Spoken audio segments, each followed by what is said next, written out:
Back in the day, I used to be a piece of shit, the biggest scumbag you could meet, wasting the best years of my life on petty crimes and drugs as part of a gang. While everyone else found decent work, married, and started families, I started fights in bars while blackout drunk. It was only a matter of time before I fucked up big time and faced serious charges, landing me 20 years to life behind bars. To the best of my knowledge, my case didn't make the news. Too many crazy things happened around the world at the time, so a small fry like myself didn't make the cut. Even so, I'll err on the side of caution and keep the details to myself. What I did is not important. What matters for my story are the consequences I faced. I was arrested, tried, and found guilty, but the trial was fair. I won't lie to you or to myself. I didn't have money. I was already dead to my relatives, so no one came to even see me, let alone help me. When my sentencing came, I was to be transferred to a maximum security prison. I expected a cop car when they dragged me out of the temporary cell and into the yard,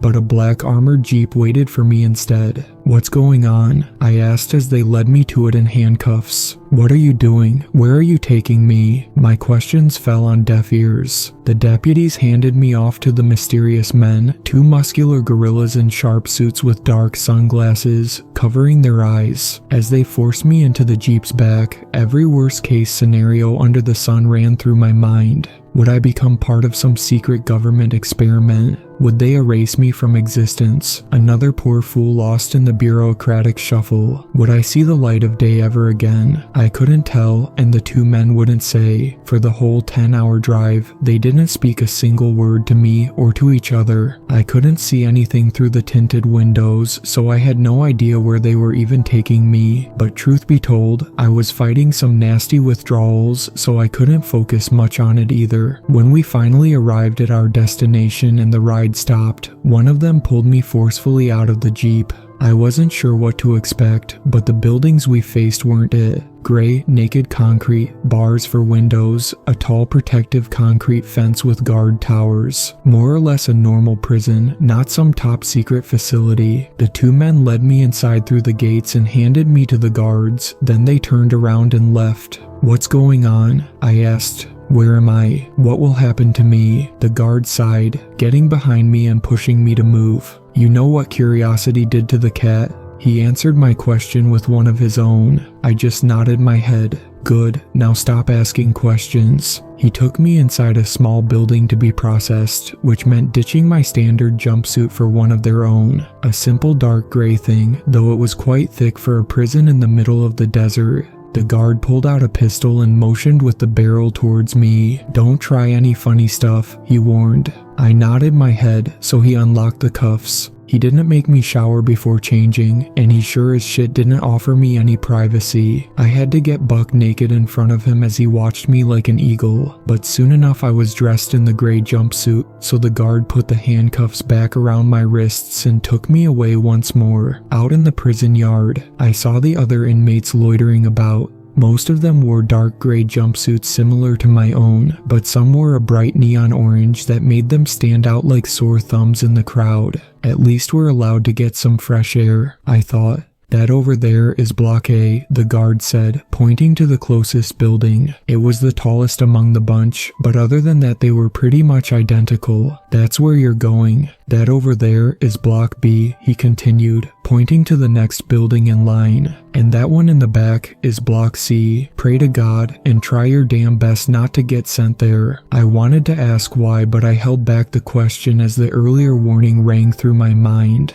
The guard noticed, or at least I think he did, seeing as he gave me a wide grin after a few moments of silence. I was led into Block A through a set of heavy metal doors that led into the ground floor. Inside, the building looked strange, not at all what I expected from a modern prison. The space was open, with metal stairs and catwalks crisscrossing every which way and cells lining the walls. I could see the roof of the building clearly. There was nothing separating the floors. At any rate, Up one of those flights of stairs we went, from the ground floor to the first floor, then the second, and finally to the third and last. As we ascended, I couldn't help but notice the strange design of said stairs. They shifted around beneath our steps, they had heavy hinges on the upper parts, and they even had motors where they connected to the catwalks. I didn't know what to make of it. "Here you are," the guard said as he stopped in front of a cell. "Home sweet home." He uncuffed me again, this time for good, and gave me a pat on the back before he left.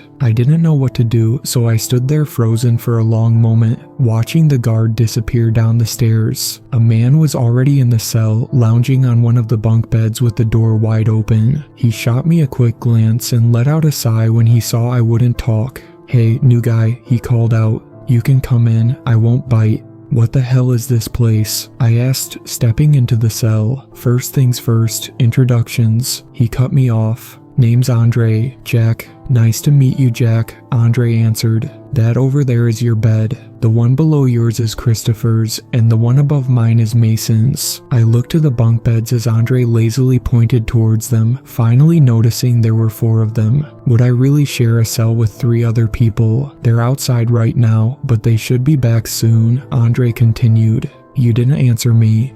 Did Liam not give you the breakdown?" "Who's Liam?" I asked. "The guard that brought you here," Andre clarified. "But that's not important. Did he not warn you?" "Curiosity killed the cat," Andre nodded his head. "Yup. You better keep your mouth shut, Jackie boy. You never know who will hear you asking one too many questions." "Whatever," I said, waving a hand through the air to dismiss Andre's bullshit. I was tempted to go outside a bit as well, but I didn't. Instead, I laid down, feeling dizzy as a buzzing spread between my thoughts. My whole body ached and I felt exhausted to high hell and back. The withdrawals were kicking my ass, and I knew they'd only get worse for a while. I tried to sleep a bit, but I was too restless for that, fidgeting with my hands in a vain attempt to distract myself. A while later, as the sun was setting, 2 more men came to the cell. The sounds of their footsteps and chatter made me turn in the bed to look, though I did so sluggishly as I felt my mind sloshing in my head. The first one entered absent-mindedly, but the second one pulled the door shut and locked it from the inside with a key. "Oh, hello there," the first one said, approaching the bunk below my own. "Name's Christopher, but you can call me Chris." The other one stashed the key away in a pocket and went to his own bunk above Andre's. "Mason," he said with obvious disinterest. "Jack." I introduced myself. "Nice to meet you, Jack," Chris said with a wide smile. I grunted and rubbed my temples, feeling like the top of my head was about to blow off. Chris noticed, so he leaned closer. "Withdrawals?" "Uh-huh." "Alcohol, nicotine, opioids?" He kept pestering me with questions. "All of the above, and then some," I admitted. "Ouch, you're in for a shitty time," he stated the obvious. I could see he was getting ready to ask something else, but he didn't get to. Andre stopped him. "Let the man rest, for fuck's sake." Fine, Chris said with a sheepish smile, rubbing the back of his head. "Try and get some sleep. I'll wake you up when they serve dinner." They mostly kept silent after that, and Chris did keep his word. A short eternity later, he let me know they were going downstairs to eat. I didn't manage to catch any shut-eye, and I didn't feel particularly hungry, so I didn't join them. They left me alone in the cell, door unlocked and swung wide open. I heard the commotion of everyone gathering up, walking around and talking, but I did my best to shut it all out. When they returned about an hour later, Chris handed me a bowl of something. "Eat," he said before he got into his own bed. "You'll need your strength. It won't get easier for a while." I appreciated the gesture, but I couldn't hold the food down. I ate a few spoonfuls, but my stomach churned and brought it back up my throat. Mason locked the door again and they went to sleep, but I spent the night covered in cold sweat as I squirmed around in the uncomfortable bed. That's how I spent the beginning of my incarceration, about 2 weeks or so. Chris kept bringing me food and water, doing his best to take care of me. I wasn't afraid for my life. Withdrawals are rarely lethal, but truth be told, there were points when I would have preferred death. I didn't have a choice though, so I powered through it until the symptoms started dying down. About 3 weeks later, I finally got my first night of proper sleep. "How you feeling?" Chris asked me when he woke me up for breakfast. "A bit better. Will you join us today, or do I have to bring you food again?" "I'll join," I said, getting up from the bed on wobbly legs. Andre and Mason were already gone, so Chris and I left as well. He kept next to me, ready to catch me in case I collapsed. I wasn't used to such kindness, and for it to come from a complete stranger left me even more perplexed. I didn't really know how to feel about it or how to act. "Thanks," I mumbled as we started down the first flight of stairs. Chris shot me a confused look. "For taking care of me." "Oh, that," he answered. "We gotta look out for each other here. No one else is gonna do it." Now that he mentioned it, I hadn't seen a single guard since I arrived. I wasn't sure how prisons worked, but I expected the guards to at least check up on us semi-regularly. But looking down at the crowd gathering on the ground floor, all I saw were gray jumpsuits, prisoners forming a long, winding line in front of a window, with no personnel in sight. "This place is weird," I told Chris. "You have no idea, man." We got in line as well when we reached the ground floor, slowly advancing towards the window. A burly man was behind it, with trays of food at the ready. The prisoners took one each before leaving, though I couldn't see any tables around to sit down at. They either went back to their cells or outside, leaving me surprised that the front door was unlocked. What kind of security did this place have? Looking around as I waited my turn, I noticed that the people on the ground floor weren't free to wander around like us. Their cell doors were different, with thicker bars and electronic locks. Some of them paced back and forth in their cells, some were sleeping, and others yet cowered in the far corners of their cells like they were afraid of something. But they all had one thing in common, a crazed expression in their bloodshot eyes. Distracted by them, I didn't notice someone cutting the line. Not until another man, the biggest one in sight, tried to stop him. I tensed up, expecting shit to hit the fan and a riot to start at any moment.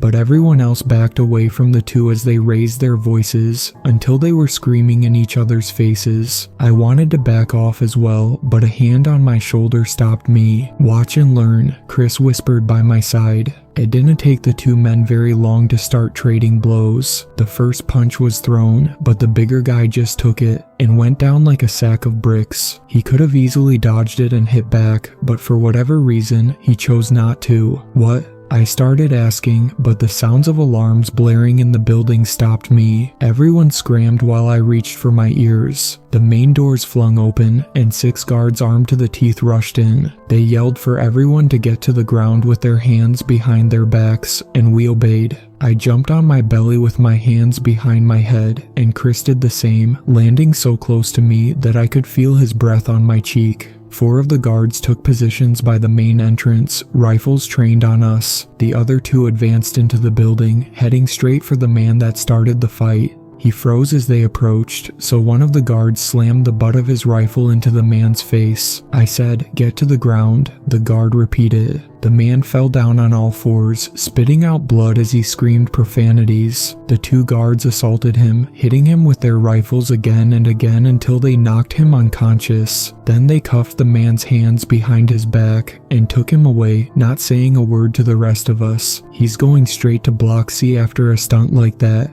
Chris whispered when the guards were far enough away to not hear. "This is why we have so much freedom and why we follow the rules. If we don't, they show no mercy." "Why not tell me sooner?" I asked. "You never know when a rat is nearby," Chris answered. "Now shush before someone notices we're talking." The man was dragged out. Everyone waited for a few minutes, then they got up and back into line like nothing happened. I followed suit and got breakfast as well, wondering the whole time about what the hell just went down. But I couldn't afford asking, not when those were the consequences. "Let's go outside and find Andre," Chris proposed. "What about Mason?" I asked. Chris looked around for a moment before he answered in a hushed tone. "Word of advice, be careful around him. I think he's a rat too." It didn't take a genius to figure out what these rats were. Plants by the guards, to keep an eye on us and report back to them. It explained why Chris was so cautious. I still wanted to look for answers, to understand my predicament better, but it had to wait. Outside in the yard, we found Andre and Mason eating at one of the tables, with the sun beating down on them. It was still morning, but the air was already scorching hot. We sat with them and ate in silence, as no one dared ask about what went down. Why was this place so severe? What did they have to hide? And how bad was it that they tried to control the spread of information even among us inmates? I never got to ask, why are you in here? Andre spoke up when the silence became too much to bear. I told them, but once again, I'll leave out the details in my retelling. Suffice it to say though that they were all shocked and surprised. When I was done, I asked them to share their stories as well. DUI, ended up running a red light and T-boning a family van, killed the father and his 2 young kids, and the mother ended up in a wheelchair for life, Chris said in a quiet tone. I deserve every moment in here, every bad thing coming my way. That was depressing. I didn't want to think about how he felt. I couldn't even begin to imagine it. I hurt a lot of people, so I wasn't innocent by any means, but at least the ones I hurt weren't innocent either. They were assholes like myself that had it coming. My turn, Andre said in a serious tone. He pushed his tray away and leaned on the table with his elbows. I was married for 15 years, had 2 beautiful kids and a loving wife, or so I thought. One day, I get a message from a stranger with a short video attached. Her sucking him off and him saying, sorry, bro, and let me guess, you killed her. Killed them both, Andre answered without a hint of regret. I hunted him down, cut off his dick, and let him bleed out. Then I shoved it down her throat and made her choke on it. Fucking hell, man, I said, getting scared by him at that point. Didn't hurt anyone else, he kept talking. After that, I drove down to the police station and turned myself in. He seemed proud of his achievement, a bit too proud. We were birds of a feather, I could tell, so under different circumstances I'd have loved to cut him down a peg, but I couldn't risk it. What about your kids? I asked instead. That wiped his grin off his face. Dunno, he answered. They're still young, so they probably don't know the whole story, just whatever my in-laws decided to share, but they can hate me for all I care. With that remorseless remark that made everyone uncomfortable, our attention moved from Andre and onto Mason. What about you? I asked him. What about me? What did you do to land you in here? Mason dropped his spoon into his bowl and mumbled something under his breath. Does it matter? He said after a moment. I'm in here now. Boo, Chris let out. You're a bad sport, Andre completed, but Mason didn't budge. No matter how much we pestered him, he wouldn't say what he did. I could understand his reluctance though. Some crimes are heinous enough to earn you the wrath of even the worst criminals. In here though, I couldn't see it becoming a problem. This place was too strict for anyone to risk it. All of the prisoners were on their damn best behavior. Anyways, that's how we lived for a while. The days kept passing, turning into weeks, and I slowly gained an understanding of how the prison worked. Though I still didn't understand all of the pieces, I at least had them. For starters, we were allowed full freedom at all times. We'd only see the guards if someone acted stupid, otherwise they stayed up in these guard towers lining the fence. We were served 3 meals a day, and it fell on us to bring food to the people on the ground floor. They were the only ones that weren't allowed out of their cells. Me and Chris usually did that most days, with some help from other inmates now and again. I didn't really care about them. Don't get me wrong, I'm no saint. I just liked spending time with Chris. He was the least scary and most agreeable person in there. What else? We could shower whenever as well, and we had clean jumpsuits at our disposal. No one took more than their fair share of anything. We all knew better. On the rare occasions when we'd get new arrivals that didn't know how the prison worked, they found out real fast and provided us a reminder as well. One guy tried to take food from another guy, and the guards stepped in real fast. He didn't get violent though, so he didn't get sent to Block C. Instead, he was locked on the ground floor. Most of that I could understand to some degree, but the one thing that baffled me was why we were allowed to keep the keys to our cells. Mason and Andre had the 2 copies to ours, but it didn't take me long to notice every other group had keys to their cells as well, except for the guys on the ground floor, of course. Every evening when we'd go in for the night, Mason would lock the cell from the inside, and he'd unlock it in the morning. Speaking of Mason, I couldn't get a read on the guy. Chris I befriended fast, and I was on good terms with Andre as well. No point in lying, but Mason kept to himself like his life depended on it.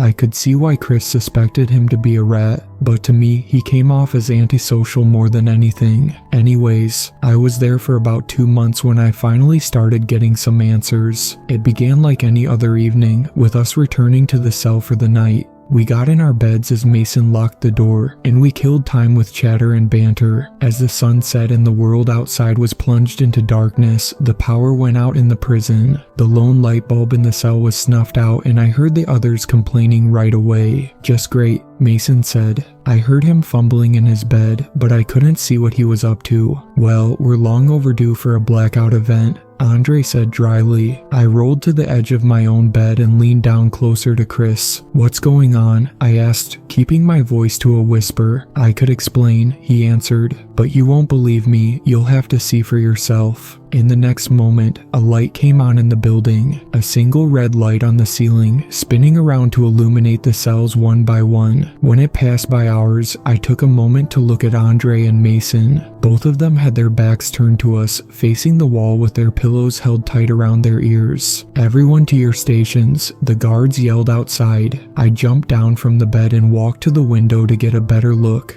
Normally, every other guard tower had one guard in it to make sure we didn't approach the fence. Now every tower had at least 2 guards, rifles shouldered and aimed at the courtyard below. I heard faint rumbling, but I couldn't spot the source. It came from the other side of the prison, from Block C to be more precise. The rumbling picked up volume over the course of a few minutes as I waited in anticipation, sounding more and more like someone pounding on metal. Pound, screech, on and on, with only short pauses. I wondered who that was and how they didn't break an arm yet. "What's going on?" I repeated my question, but Chris didn't hear me. Turning away from the window, I found him with his pillow around his ears as well, babbling nonsense to drown out the outside world. Andre and Mason joined him as well, all 3 of them making random noises. I should have done the same, I knew as much, but curiosity ate me up inside. Whatever was about to go down, I had to see it. So I turned back to the window and kept watching. In the few moments I had my back to it, a thick mist started spreading outside. It pooled in the yard, swaying and forming whirlpools as it advanced.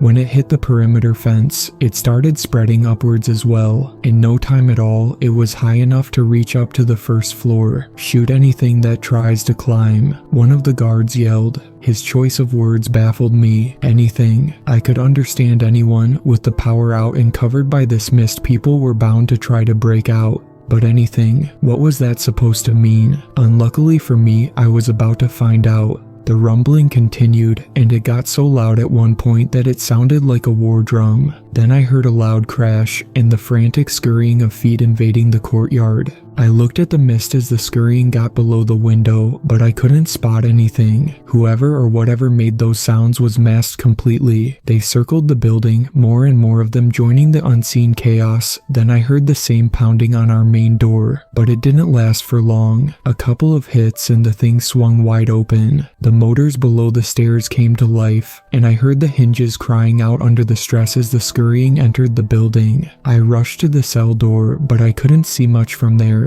The walkway blocked most of my view. What little I could make out on the ground floor was blocked as well. The mist invaded the building the moment the main doors were opened. I could only hear the carnage, but it was more than enough. When the stairs were fully lifted, cutting access to the upper floors, the locks of the ground floor cells beeped a few times. The electronic doors swung open on their own, exposing the prisoners to whatever hellish beings invaded our not-so-safe haven. I heard the desperate screams, the sounds of battle, of bodies being swung around, hitting the walls and floors as their bones broke like twigs. Behind me, the others chanted louder, but their efforts were drowned out. I wanted to retreat from the door to avoid attracting attention, but I was frozen with my hands around the bars. This place was more fucked up than I ever could have imagined. Gunshots erupted from outside, and that finally broke me free of the spell. I rushed away from the cell into the window again, trying to see what we were up against, but I was too late.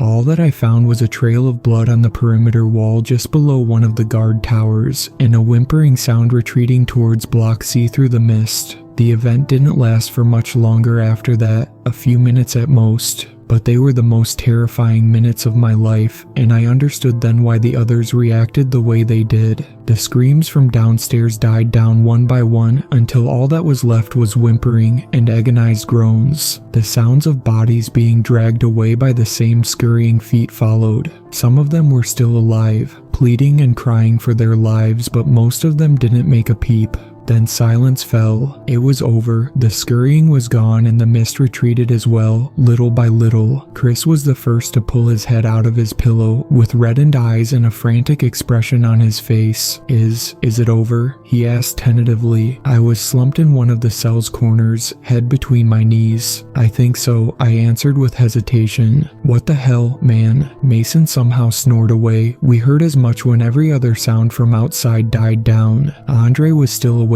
though. "Get some should I?" he told me, trying to look cool and collected but failing miserably. "We'll have a hell of a lot of work to do in the morning." Andre was right. We had one hell of a job to do in the morning. A few of the guards waited for us on the ground floor, with supplies such as body bags and mops. I didn't catch any sleep, understandably enough, and I could see many faces in the crowd of inmates telling a similar story. The ground floor looked like a tornado of angry teeth, and barbed wire ran through a herd of cows. Blood coated every surface, with the occasional body part or length of intestine thrown into the mix. A few of the weaker-willed inmates just passed out at the sight, and the rest of us didn't fare much better. My stomach was empty, but I still felt like throwing up through all of it. But we cleaned the gore in a few hours. We had no other choice. The doors to the ground floor cells were locked again, yet we could all see how many people perished last night. Every other cell was empty, waiting for new inmates to fill the vacant spots. The guards watched us like vultures, waiting for the slightest slip-up.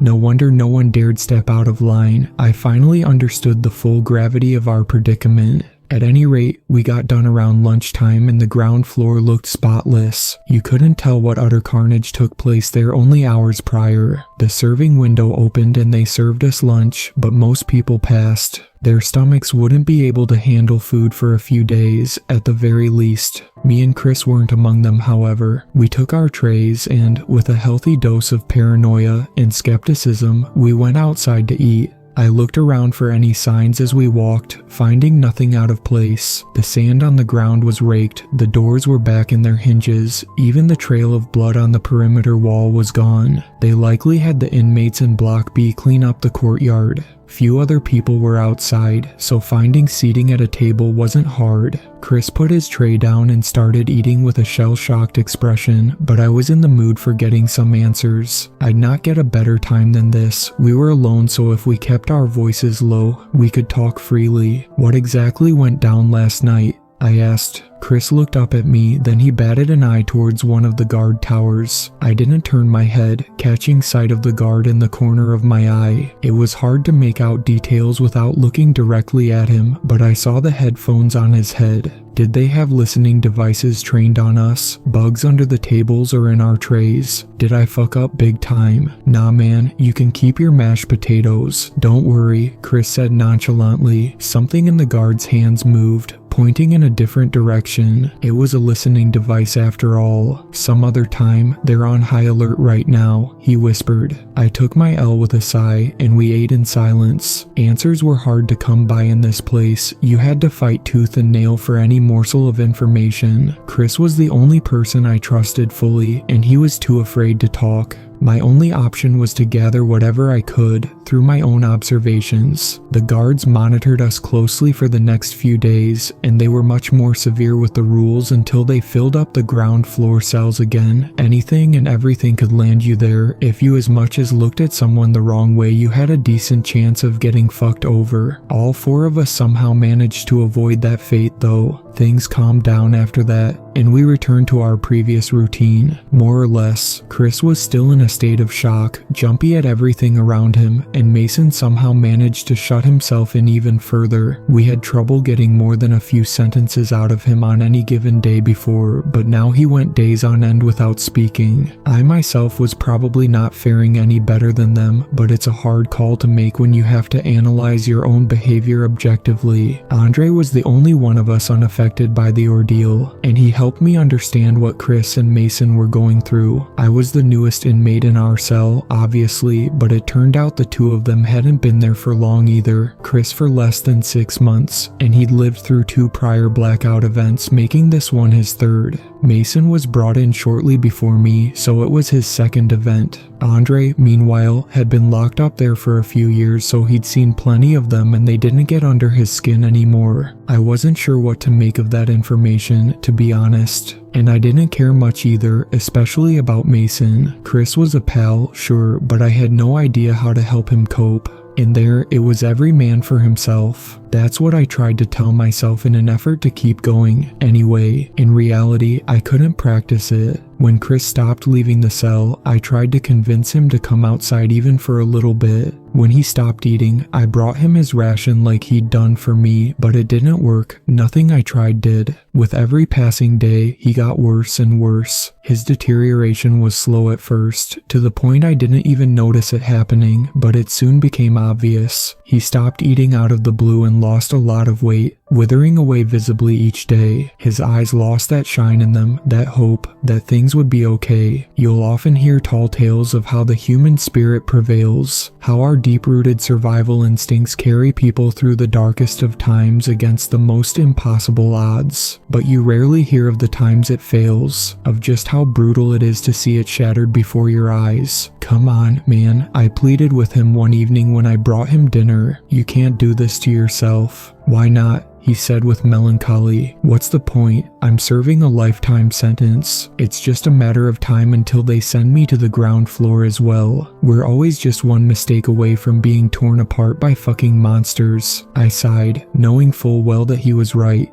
None of us would make it out of there alive. We all had long sentences to serve, so it was inevitable. We could survive for years and it wouldn't matter. We had to be lucky each and every time, a million times in a row, but the guards only had to be lucky once. And even if we managed to pull it off, to survive the full length of our sentences, I doubted they'd just let us walk away. They'd pull some bullshit to get us killed, to keep the truth from getting out. And for people like Chris who served life sentences, there really was no hope left, no matter how vague and distant. After a while, I just stopped trying. There was no point in it. I couldn't force food down his throat. I somehow managed to hold on myself, though I'm not sure how or why. Maybe the full gravity of the situation hadn't sank in properly yet for me. 1 or 2 more blackout events though, and I was likely to break just like Chris had. But that was a distant prospect. For the time being, my mind was taken up by his worsening condition. Each day I expected to wake up and find him dead in the bunk below my own.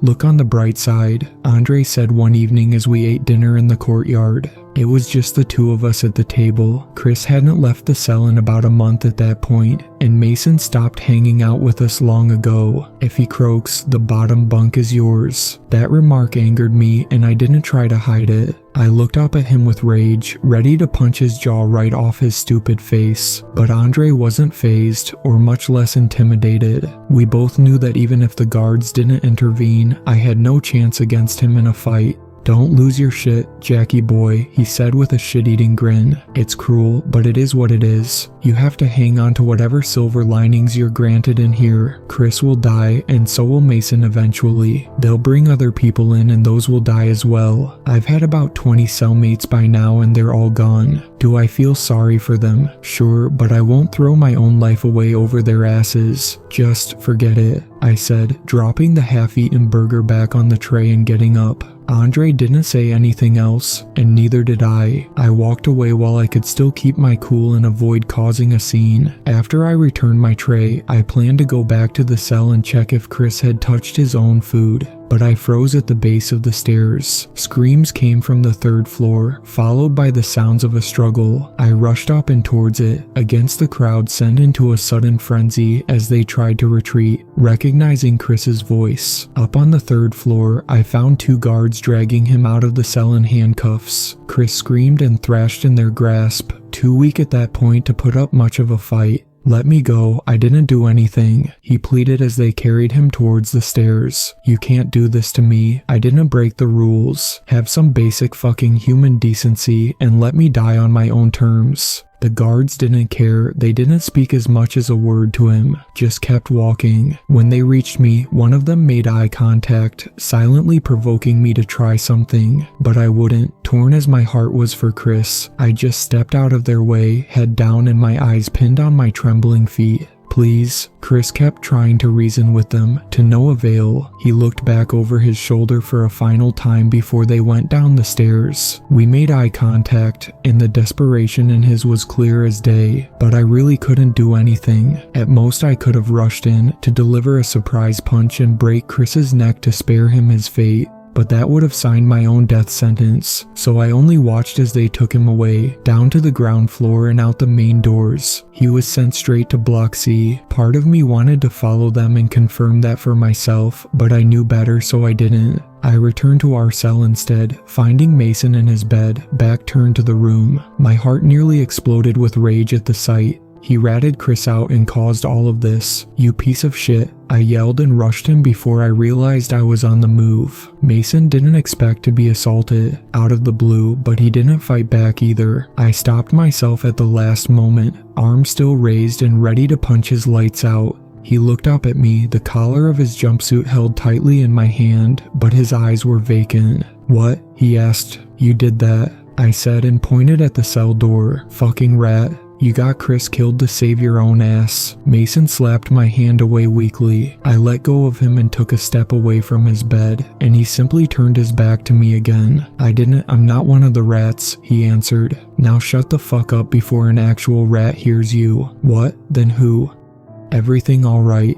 Trouble in paradise." I turned on my heels, finding Andre leaning on the cell door. The blood in my veins went a degree colder as reasoning returned to me, shooting into my brain like a speeding bullet. I'd been stupid. I allowed my emotions to get the better of me. Mason wasn't the rat. Andre was, and he caught me red-handed as I broke the rules. But maybe there was still time. Maybe I still stood a chance to save myself. "No, everything's fine," I answered. "You sure, Jackie boy?" he asked. "I heard you screaming all the way down the stairs." "Yeah, I'm sure. I just got worked up about Chris, but I'll get over it." "Mason?" Andre asked, moving his attention onto him instead. If Mason talked, if he told Andre that I nearly attacked him, I was a goner, and we weren't exactly buddies, so he had no reason to cover for me. "Let it go," Mason said, leaving me dumbfounded. "You heard the man. He got worked up, but he didn't do anything." Andre eyed us with suspicion, but he shrugged his shoulders and entered the cell. "If you say so." He went to his bunk and laid down, so I did the same. In that moment I couldn't stand to be in the cell with them, but I knew that walking away would only make things worse. I had to stomach it, to process my emotions and let them run dry so I could clear my head.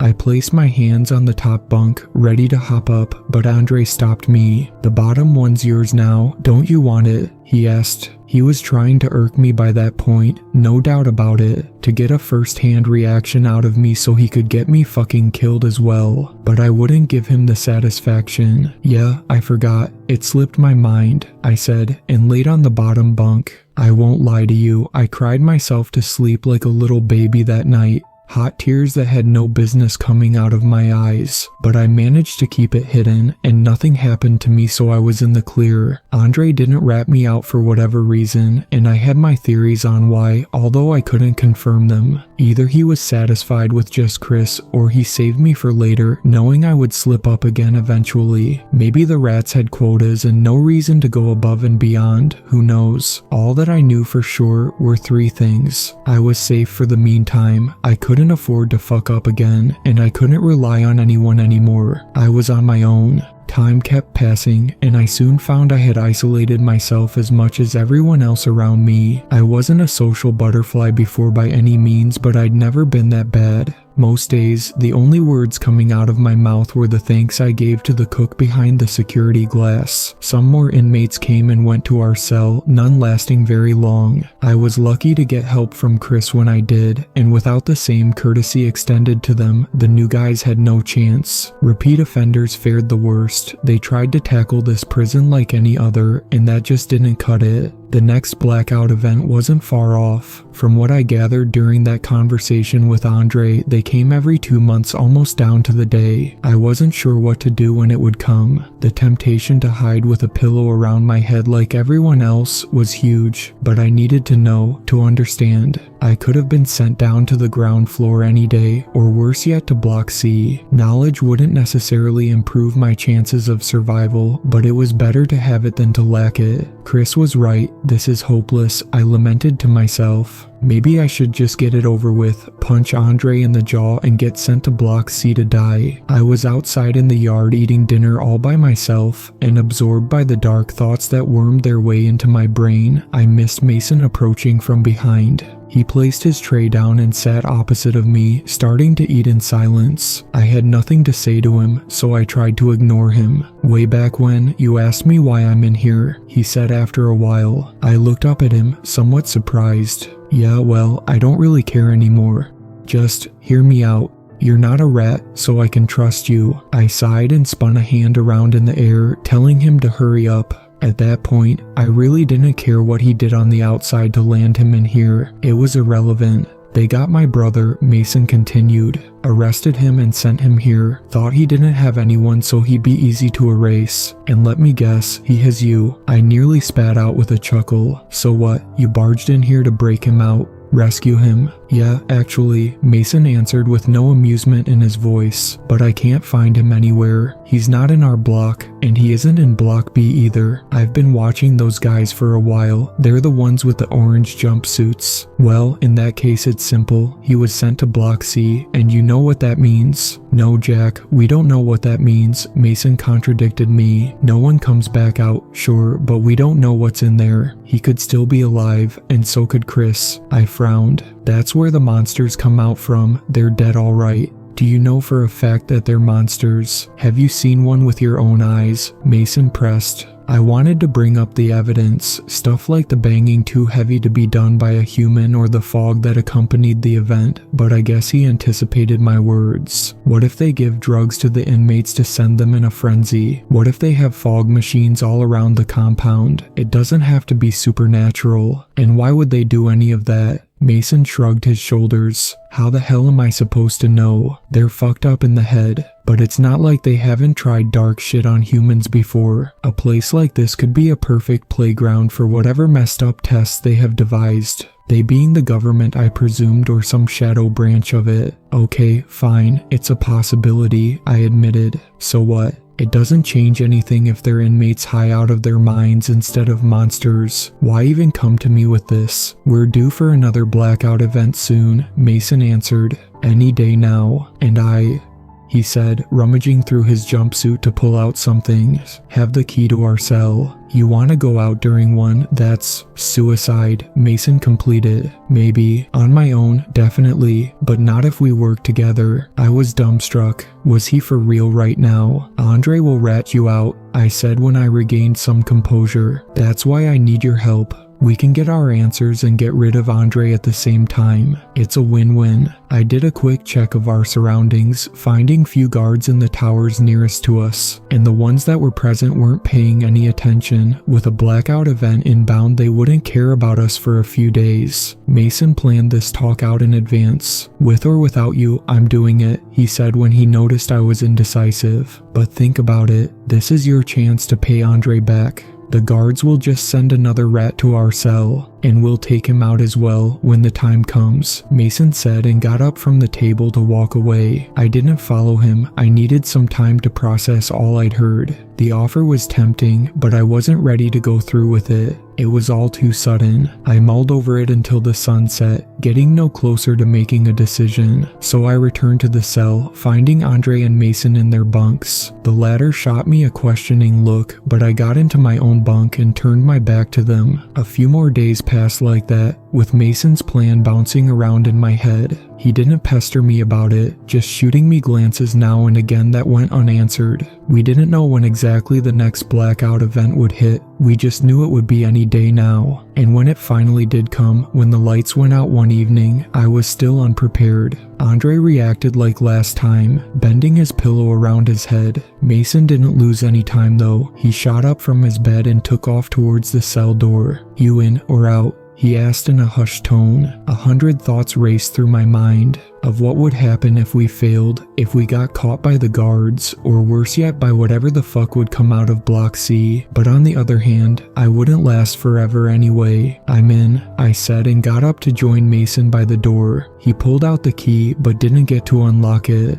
"What are you two up to?" Andre asked. "Keep him busy for a bit," Mason instructed. Andre didn't hesitate. It didn't take him long to put 2 and 2 together. He jumped out of bed and rushed us, barging in like a bull. I spread my feet and tensed my body, trying to catch him, but fat chance. He pushed me back like nothing, slamming me into Mason and the door. Something clattered on the floor as Andre took a step back, and we slid down against the bars. Mason had dropped the key. "What the hell are you two doing?" Andre screamed.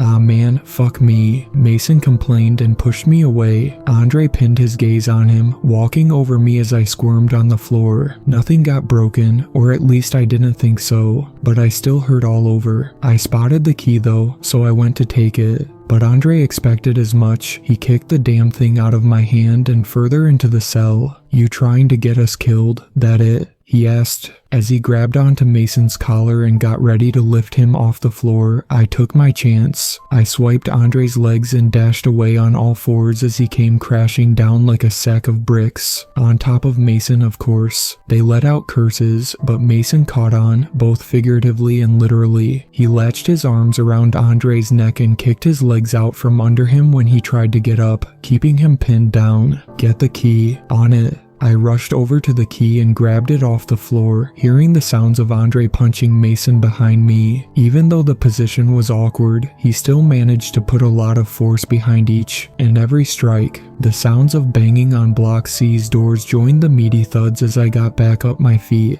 "Fucking let go," Andre screamed in Mason's ear. I was about to go back and unlock the door, but I stopped. Andre tensed up his body, pulling the jumpsuit taut over his skin. His muscles rippled and he nearly foamed at the mouth as he forced himself up, with Mason around his throat like a scarf. The dude was a monster himself. "Give me that," he demanded, walking towards me slowly as he tried to pry Mason off. When it didn't work, he grabbed a fistful of Mason's hair and turned his head. Andre pulled back, tensing his neck, and headbutted Mason so hard that he broke his nose. But Mason still held on. "Unlock the damn door," he stuttered. Andre headbutted him again and again until Mason's arms went limp. His face was a bloody mess, and when Andre pushed him away, he crumpled to the floor like a rag doll. "Come on, Jackie boy, don't be stupid," Andre said, wiping Mason's blood off his own forehead with his sleeve. "Give me that, and I promise nothing will happen to you. We can put this behind us. Blame it on Mason going stir-crazy, and we'll go on living." Like I'd believe that, I shot back, although I trembled in my jumpsuit.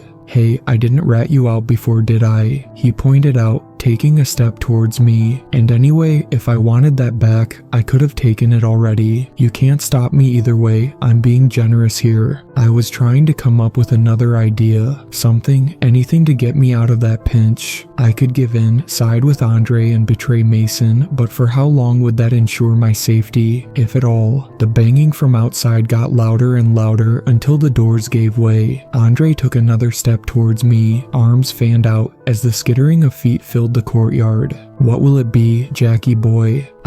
Mason jumped him from behind and bit into Andre's left ear. They both screamed, one in rage and the other in agony. Mason pulled his head back and forth, biting deeper and deeper as Andre bucked under him. Blood went flying everywhere, and Mason pulled his head back one final time, taking Andre's ear off. "Motherfucker." Mason spat the mangled chunk of flesh and went for another bite right away, one that landed on Andre's left cheek. As the two of them brawled, I took the chance Mason bought me and ran around them to the door. I shoved the key into the latch, fighting back the trembling in my hands as I tried to turn it and unlock the damn thing. It released with a click, so I threw it open and dodged out of the way just in time to avoid Andre's charge. Him and Mason flew out onto the catwalk, crashing into the safety railing. Andre tried to throw him over the edge, but Mason held on too tight. In their mad brawl, they ended up falling down, with Mason on top. He punched Andre in the face once, twice, 3 times, but it did next to nothing. On the next punch, Andre caught his fist and spun his arm around, throwing him off. Mason landed face first into the wall. "Fine, I'll kill both of you," Andre said as he got up. He was missing his left ear and his left cheek had deep teeth marks in it, but the pain didn't seem to bother him. He was too pissed off for that. "Starting with you." He grabbed onto Mason and lifted him up over his head like a twig. I was frozen in fear facing this behemoth of a man. I couldn't move a muscle. Andre shot me another glare, making eye contact and pinning me into place. Then he turned his back to me, walking towards the railing to throw Mason over. "Hear that?" he asked. The sounds of beeps filled the building as the electronic locks of the ground floor cells released. Banging on the main entrance doors followed, and they opened a moment later. The skittering of feet invaded the ground floor, mixing themselves in with the cacophony of screams from the doomed inmates. "You'll find out what's down there firsthand. That's if you survive the fall." He got ready to throw Mason over, then he'd come for me. I snapped into action despite the fear, rushing out of the cell, arms in front of myself. Andre didn't expect that, and he didn't get to dodge me. I pushed him from behind, hard enough to make him stumble and hit the railing. Tall as he was, it only reached up to his manhood. Another push would send him over, but Mason would go down with him. Fuck it, no choice. In a split-second decision, I went for the second push. With his center of gravity above the railing, Andre rolled over and fell head first. He let go of Mason in the last moment though, so I jumped forward and grabbed his hand. His weight and the momentum of his fall nearly whisked me off my feet as well, but my stomach caught the railing and I avoided falling. I looked down, past Mason and into the sea of fog that covered the unfolding carnage taking place below us. It was too thick to make out anything in most places, but Andre's fall created a small hole. His body was sprawled on the concrete, limbs clearly broken and bent in awkward angles, but he was still alive. He groaned and tried to move, to turn on his belly and crawl to safety, but an arm shot out of the fog and grabbed one of his legs. Andre let out a wheezing scream, then he was dragged out of sight. "Pull me up already," Mason yelled.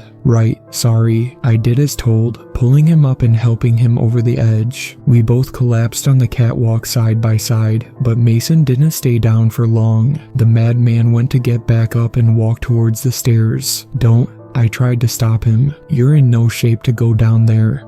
"But that's why we did all of this," Mason retorted. "To find out the truth, to see what's in the fog. I didn't save your ass so you could go and get killed anyway," I said forcefully. "Get back in the cell. With Andre out of the way, we can wait for the next blackout event. For now, we should think what lies we'll spin for the guards in the morning." I could see Mason didn't like it, but his shoulders deflated as he turned around and walked back to the cell. I got up and followed him in, locking the door and putting an end to the madness for the meantime. Come morning, Andre's body was nowhere in sight. Predictably enough, he was dragged off to God knows where like everyone else. Mason and I did our best to get rid of any evidence, throwing Andre's severed ear to the ground floor through the bars of the cell. But we couldn't do anything about the blood, or about our injuries. Mine were masked by the jumpsuit, long stripes of skin turned purple as they bruised. But Mason's face was in shambles. We rehearsed some bullshit to tell the guards, even though we both expected it to be useless in the end.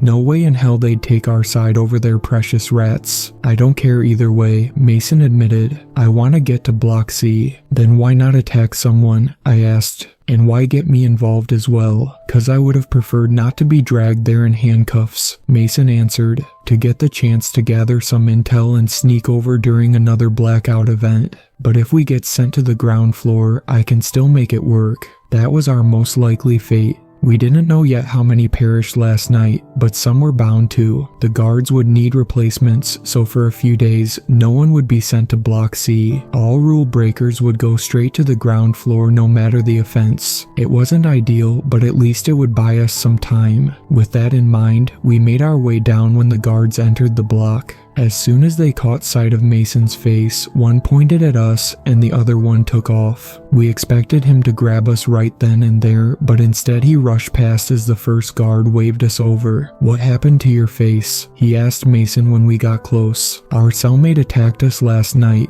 Mason lied like we agreed. The guard raised a finger and stopped him. We waited in silence until the other one returned, and they talked between each other for about half a minute at most. Hushed whispers so we wouldn't hear, and when they were done, they escorted us out of Block A with rifles at our back. We were split up and I was taken to an interrogation room. I won't go into details, they're not really important, but suffice it to say they were brutal. They had no qualms with torturing me as they asked the same questions 100 times over, but I stuck to the story Mason and I rehearsed. I refused to crack. In the end though, it didn't matter. After every inch of my body was bruised and hurting, I was escorted back into Block A to one of the ground floor cells. They shoved me in and locked it behind me as the existential crisis finally sank in. This wouldn't be good. About half an hour later or so, I saw Mason as well. I didn't hold out hope he'd be my cellmate. Ground floor was solitary, but I hoped he'd be near enough to me so we could talk. No dice, his cell was opposite of mine all the way across the floor. My time there was boring beyond belief. There's no worse torture than that in my opinion. I'd take the interrogation room treatment over it in a heartbeat.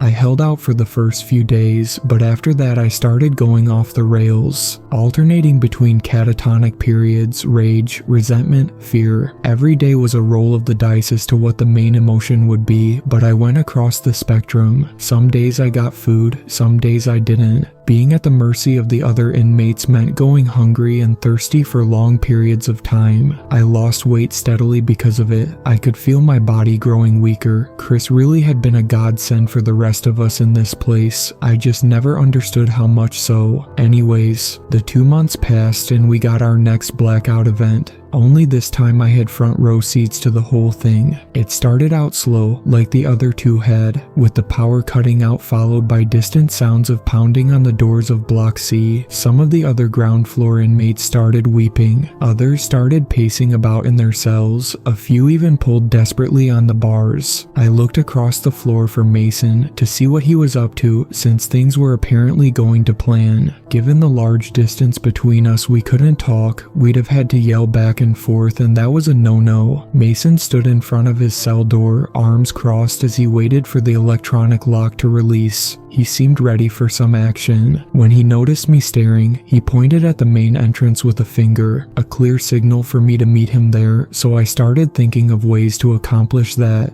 The pounding grew faster and louder, and the signature mist the event brought seeped into our building under the door. Block C's doors finally gave way just as the stairs to the upper floors started lifting off the ground, isolating us down there. A myriad of emotions washed through me all at once, most of them drowned out by the overwhelming fear. We stood a chance, Mason and I. Other inmates proved you could survive, but we didn't know how they did it, so the chance was slim. The skittering outside got nearer, filling me with adrenaline, and the mist already reached at waist level. I took one final look at Mason, then at the main entrance, and readied myself. The lock to my cell beeped a couple of times, and the door opened on its own. Banging started on our main entrance door, and the mist reached all the way up to my neck, so I didn't waste any time. As soon as I could leave the cell, I did so, dashing out and following the wall to my right. Gunning it through the middle of the room would have been suicide. I either would have missed the main entrance or ran into whatever came through it. This way I had a solid point of contact, something to keep me on track and keep me steady. On my way I passed the other cells and tried to peer inside, but I couldn't see Jack. The mist reached over my head at that point, so I couldn't make out my own hand if I reached out my arm. But I heard the other inmates loud and clear as they cowered and cried out in fear. Nothing I could do about it, though. I wasn't even sure if I could save myself. I made it to the main entrance before the door opened, so I squatted down next to it and waited with bated breath, not making as much as a peep, since I figured sound was the only way for them to find us. Visibility was too low, and any smells would get dampened by the mist as well. But without sound, I had no chance of finding Mason either. The things banged on the entrance a few more times, and the flimsy lock broke. The doors flew wide open, crashing against the walls, and I heard the tide of feet rushing inside right beside me. Couldn't see them though, only vague shapes that looked inhuman. Distorted shapes, some bulky, some spindly, some low to the ground. They were monsters all right. Keeping the layout of the ground floor in mind like a map, I tried to guess what was going on based on what I could hear. The monsters rushed the cells first, getting to all of those who hadn't been brave enough to leave and setting off the carnage. Screams erupted all around, making it hard to discern anything else. But I had my first big clue: leave the cell ASAP.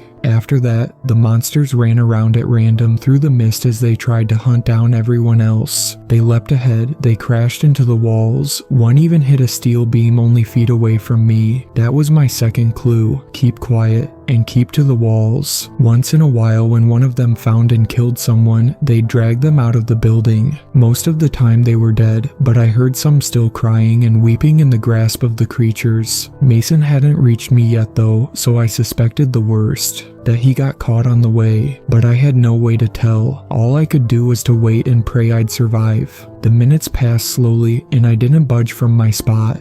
The screams died down one by one and the monsters steadily left, until there were only a few of them around. I thought that was it, I made it, so I resolved to look for signs of what happened to Mason before I'd return to my cell. Even the mist started to settle and dissipate, so I was sure I was in the clear. Then another monster passed by, and the inmate it carried let out a grumbled, "Fuck." "Mason?" I asked out loud. "Ye, help." The monster paused. I could vaguely see their shapes halfway out the door, so I rushed over. The creature let out a high-pitched yelp and took off, dragging Mason along on his back. We left the building and ran through the courtyard as the mist lifted more and more. The details were still obscured, but I could make out the overall picture. It looked like a human bent out of shape, pulled and stretched into a crocodilian body plan. Except it ran backwards, keeping a hold on Mason and its eyes on me. "Let go of him," I yelled and sped up. My body wasn't happy about that. The muscular atrophy and prolonged starvation took their toll on me, but I had to push myself and save Mason, else I'd be on my own. I couldn't catch up to them, but running blindly as it did, it was only a matter of time until the creature tripped on something.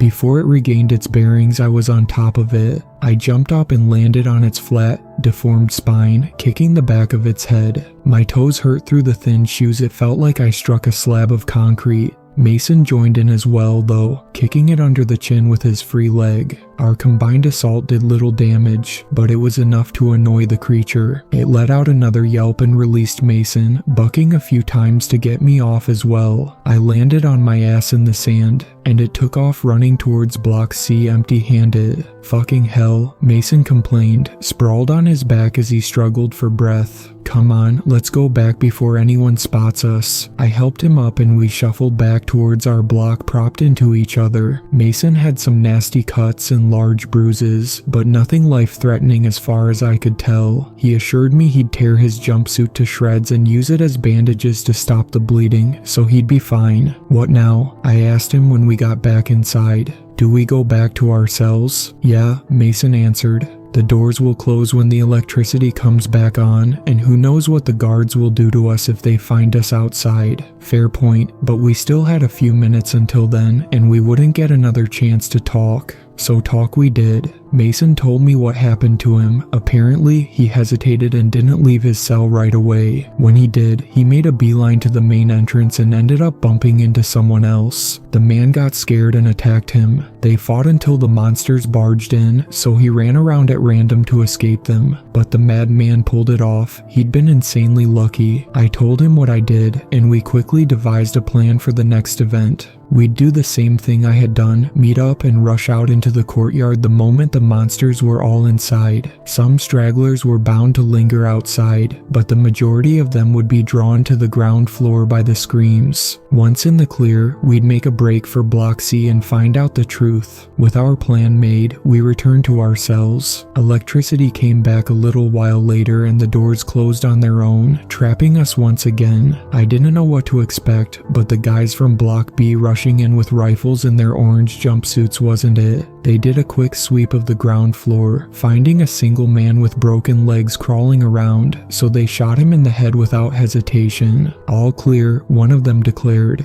After that, they left, not speaking a single word to the rest of us who survived. The stairs whirred to life and dropped back down to the ground, signaling the end of the blackout event. Come morning, I saw how few of us made it, barely a handful including Mason and I. Although some of my questions got answered, I was left with even more of them to mull over for the next couple of months. What was the deal with the monsters? Where did they come from? What about the guys from Block B? And most importantly, what would we even accomplish if we made it to Block C? We'd satiate our curiosity, sure, but we'd likely die in the process. Chris and Mason's brother were dead, no doubt about it. And I knew Mason realized as much. But then again, what else was there for us? Suicidal or not, this goal gave us something to work towards and look forward to, something to keep us grounded and sane. It allowed us to retain a measure of control over our lives in this otherwise hopeless place. So we'd try and we'd die, but at least it would be our choice. Morning came, and the other inmates came down from their cells to clean up the mess. I could see the terror on their faces clear as day when faced with how many people perished. All of them knew too well they stood a good chance to take their places. And that's what happened. Over the course of the next few days, the ground floor cells filled up one by one. I won't go into detail about the following 2 months. They were boring and I don't know how to make them entertaining for you. It was more of the same, a repeat of my first stint.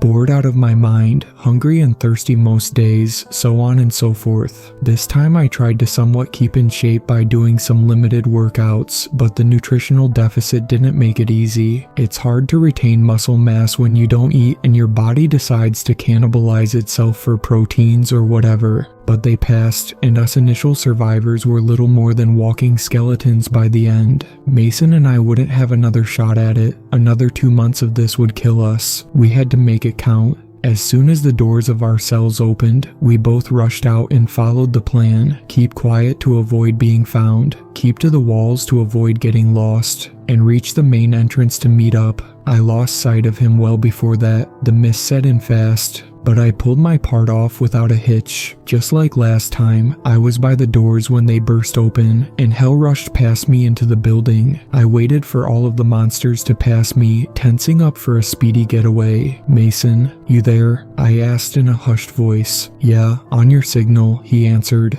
Go. We gunned it out of the building side by side, keeping close to one another at all times. Out in the courtyard, Mason took the lead and guided me towards Block C as screams filled the building we left behind. We heard more footsteps through the mist, but none were in our direct path. Most either rushed towards Block A or the perimeter wall, where the guards atop their towers gunned them down when they tried to climb. Almost there, Mason assured me, all out of breath. I wasn't any better myself though, on the verge of hyperventilating my lungs out and throwing up before curling up into a ball to die of exhaustion. Never in my life had I been that weak, and I'll do anything to avoid being like that again. But we made it after a couple of minutes, finding the doors wide open. It was the closest we'd ever gotten to Block C, right up against it, so I took a moment to observe it as we caught our breath. The walls were thicker, and so were the steel doors. It had some windows on the upper floors, but we'd never seen anyone behind the bars. You sure about this? I asked Mason. Yeah, will you chicken out?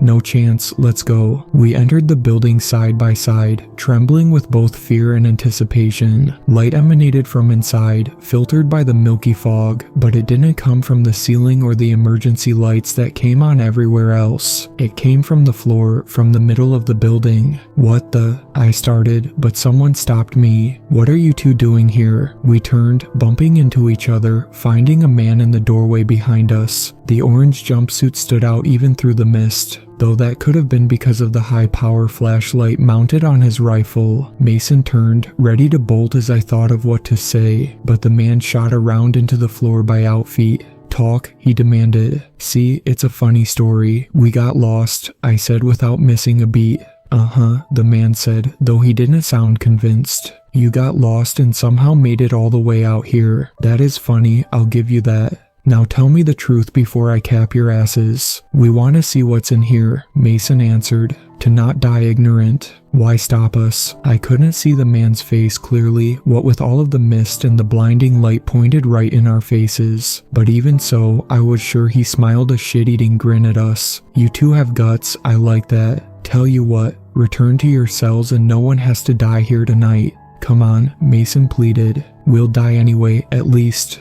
I can't, the man answered. Now come, Those things are bound to return with fresh kills any moment now. We looked at each other, both completely blown away by the turn of events. What now? Try to make a break for it despite the warning. Get shot in the back. We were both ready to die, but not like this, not without reaching our goal. I nodded at Mason, and although I could see he regretted it, he nodded back. So we followed the man out of the building, through the courtyard and towards the tables. A few monsters approached us on the way, but he shot them down and the rifle proved effective. When we reached the tables, he sat down and placed the rifle in his lap. Then he thought better of it. Know how to shoot? He asked me. More or less, I answered. Great, he said and tossed the rifle to me. Keep watch for a bit, would you? He was awfully unfazed and trusting. What if I decided to shoot him instead? Not that I would, I was too curious to see where this was going, but still. He pulled out a pack of cigarettes and a lighter, lit one up, and drew in a lungful of smoke that got lost in the mist. You guys smokers, want one? Mason turned him down, and I nearly did so myself. It had been a long time since I last had a smoke. The nicotine cleared out of my system, so it would make me dizzy as all hell. Plus, my state wouldn't help that. But screw it, take any silver linings you're granted in here, right? I accepted his offer, so he lit up a cigarette for me as well, and handed it over. What do you want with us? Mason asked after a long moment of silence. You clearly don't want to kill us or turn us in. Clearly, the man said. Truth is, I like you two idiots. Takes balls to try something like this. So I have an offer, but first things first. Introductions. Jack, Mason, Theodore, but you can call me Theo for short. Nice to meet you, Jack and Mason. I wasn't sure what to make of Theo. The guy was strange from the get-go. Over the top in his mannerisms. Over the top in every word he spoke. Every line sounded fake somehow, fabricated and rehearsed, like he was trying to put up a front. Which, granted, wasn't the strangest thing to ever happen to me by a long shot, but it didn't make for a good first impression. You two survived the previous blackout event, correct? He asked. Yeah. Great. Balls and potential. This is exciting. What do you want? Mason repeated, sounding pissed off by that point. Straight to the point, huh? Fine. Theo said with a sigh, adding killjoy under his breath. I want to refer the two of you for Block B, if you're up for it. Take it from me, it's by far the best place to be in this shithole. For the second time that night, we were both utterly floored, left speechless. Theo just laughed at our reaction. What? Not interested? You won't make it for long back there. You'll die by the next blackout event. Monster to your 6, by the way. I turned and shot blindly into the fog, hearing the thump of bullets hitting a mass of flesh. The monster let out a screech and scurried away. I didn't say that, I retorted, dizzy from the rush of nicotine and the adrenaline the recoil sent flooding into my veins. I'm down for it. Count me in. Jack, Mason said forcefully, elbowing my ribs. What? Think about it for even a second. We have no other choice here. Mason sighed deeply, but he didn't say anything else. He knew I was right. Search for answers be damned. We couldn't search for shit if we died. Fine, I'm in too. Great. Theo said and clapped his hands together. He got up from the seat and approached me. Can I have that back, please? Sure, I said, handing him back his rifle. So what now? Do we follow you back to Block B or? Not yet, Theo said. The gears around here turn slowly. It'll take some time. Go back to your cells for the meantime. But, look, it's not a promise, okay? Just a chance, Theo said bluntly. But it sure as shit beats your other options. Neither one of us liked that, but we resigned ourselves to our choice. Theo turned to leave through the fog, but he left us with some parting words. We'll talk some more later, hopefully under better circumstances. Trust me, boys, I have big plans for us. Trust him, huh? The mere concept almost made me laugh. Trust was a commodity in here, and perhaps the one in shortest demand. But our options were limited. Theo left after that, so Mason and I waited there for the blackout event to end. We couldn't risk moving through the fog, but we'd be fine if we kept quiet. A few minutes later it was over with, so we returned to Block A when the mist started dissipating. The same carnage we'd gotten used to greeted us, though we were desensitized to it by now. We just parted and returned to our cells without speaking another word to each other. There was nothing left to say. The rest of it went like last time. Electricity came back on, the cell doors closed on their own. The guys from Block B came in to sweep the area and check for survivors. This time I spotted Theo among them. He was the one leading them, and that gave me some hope. Only Mason and I made it that time. Everyone else was dead. Come morning, I didn't sleep a wink. My mind was too busy running in circles at all the possibilities. Reinvigorated by the hope coursing through me, I was so sure we'd die that I didn't care. I abandoned my sense of self-preservation, but now I stood a chance. An actual, honest-to-God, chance to survive in the long term, so I wouldn't kick it away. The other inmates cleaned the ground floor by lunchtime, and to my surprise, one of them brought me food and water. He passed the stuff to me between the bars, along with a message. Theo sends his regards and a request. Keep in shape. Tell him I'll do my best. The guy was a rat, I was sure of it, but hey, I had food, so I wouldn't complain. He gave Mason some too, probably along with the same message. From that day forward, we didn't go hungry anymore. Theo's rat brought us breakfast, lunch, and dinner, and let me tell you this, you all might take it for granted, but you've got no idea how big of a positive impact having a full belly has on your mental health. We were still neck deep in shit, don't get me wrong, but regaining some of the privileges we lost was amazing. Nearly brought me to tears. It might sound dark, and in all fairness it is, but it's the truth. I recovered slowly, but I didn't take it easy for long. After a week or two to allow my body to bounce back, I started training the best I could. Push-ups, sit-ups, jumping jacks, anything and everything to keep in shape like Theo demanded. Across the floor, I could see Mason doing the same. Time passed like that, and soon enough, another month had gone by. One day, when the rat came with our food, I stopped him for chatter. Any word from Theo? I asked. He told me to tell you this in case you start asking questions. Have some patience, the gears turned slowly, got it? More time passed and we soon neared the next blackout event. I had patience, not like I had a choice, but I was starting to get worried. Would Theo get it done before it hit? Would we have to survive another one? Did it even matter though? We pulled it off twice, so I was confident we could do it again now that we knew what we were doing. Still, luck played a huge part in it, and ours could run out at any moment. At the 2-month mark, the rat returned with a final message. One more time, to convince the higher-ups. Well, fuck me. He carried the same message to Mason, and even from so far away, I saw him flinch in anger and frustration. But it couldn't be helped. We signed ourselves up, so now we had to face the music and hope for the best. A few days later, that's precisely what we ended up doing. The blackout event came, so we sprung into action. We rushed out of the cells, followed the walls, and met up near the main entrance. My plan was to take our chances in the yard, so we waited for the monsters to come in. As soon as the last one passed us and we didn't hear any others, we took off. But this time, we had a nasty surprise. Theo and 2 other orange jumpsuits waited there, rifles pointed at us. Was this a betrayal? Why? Sorry boys, you'll have to weather the storm in there this time. Theo let us know. Out here, it's too easy. Fucking. Mason let out, but Theo interrupted him. He let out a shot with the rifle into the ceiling. Predictably enough, that sent all of the monsters in a frenzy, and coming our way, Mason tensed up and raised his fists, but I kept a level head. We had to move real fucking quick. We couldn't waste time arguing, so I grabbed his arm and pulled him away. Behind us, Theo and his pals closed the door and locked it again, trapping us in there. We had to get higher up to find safety. The ground floor was a literal killing floor, and we wouldn't last long in it. Luckily, we got somewhat back into shape, so it should have been doable. When we reached the catwalk, get on my shoulder and grab on. I'll climb up on you, then pull you up as well. I shared my plan with Mason. Let's, he agreed. We ran through the mist, with monsters and other inmates passing us every now and again. Most were too busy running to or from each other until one decided we looked tastier than his previous target.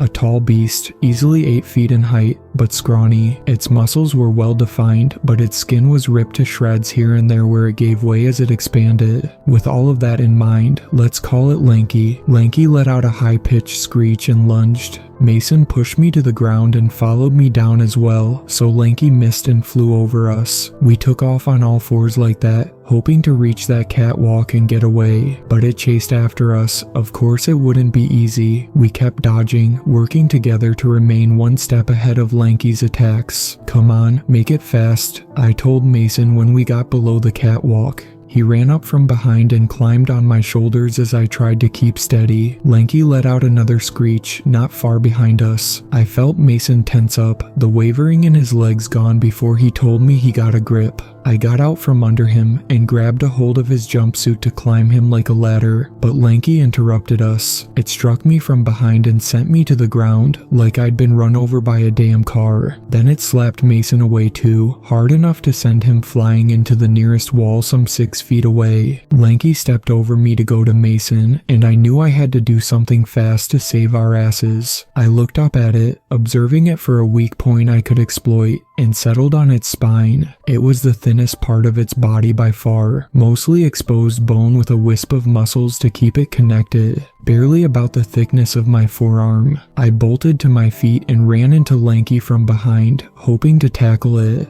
No dice. It remained standing. All I managed was to piss it off. It swiveled on its heels and tried to swat me away, but I dodged below its arm. On my way back up, I delivered a punch in its groin, but it also had little effect. I needed to attack that spine. After I dodged another slam, I punched one of the vertebrae, but it felt like reinforced concrete against my fist. "Fucking," I pouted, holding my fist as I retreated. I couldn't do this, not on my own. There was a reason why so many people died to these things. They were tough, perhaps impossible to take down empty-handed. "Mason, on it," Mason answered from somewhere within the fog. I kept Lanky busy for a few more moments. It didn't manage to land a blow on me, only glancing my jumpsuit, but even that was enough. It ripped throughout the material and reached the skin beneath, leaving behind long, shallow gashes. One of those across my abdomen and I'd be picking my intestines off the ground.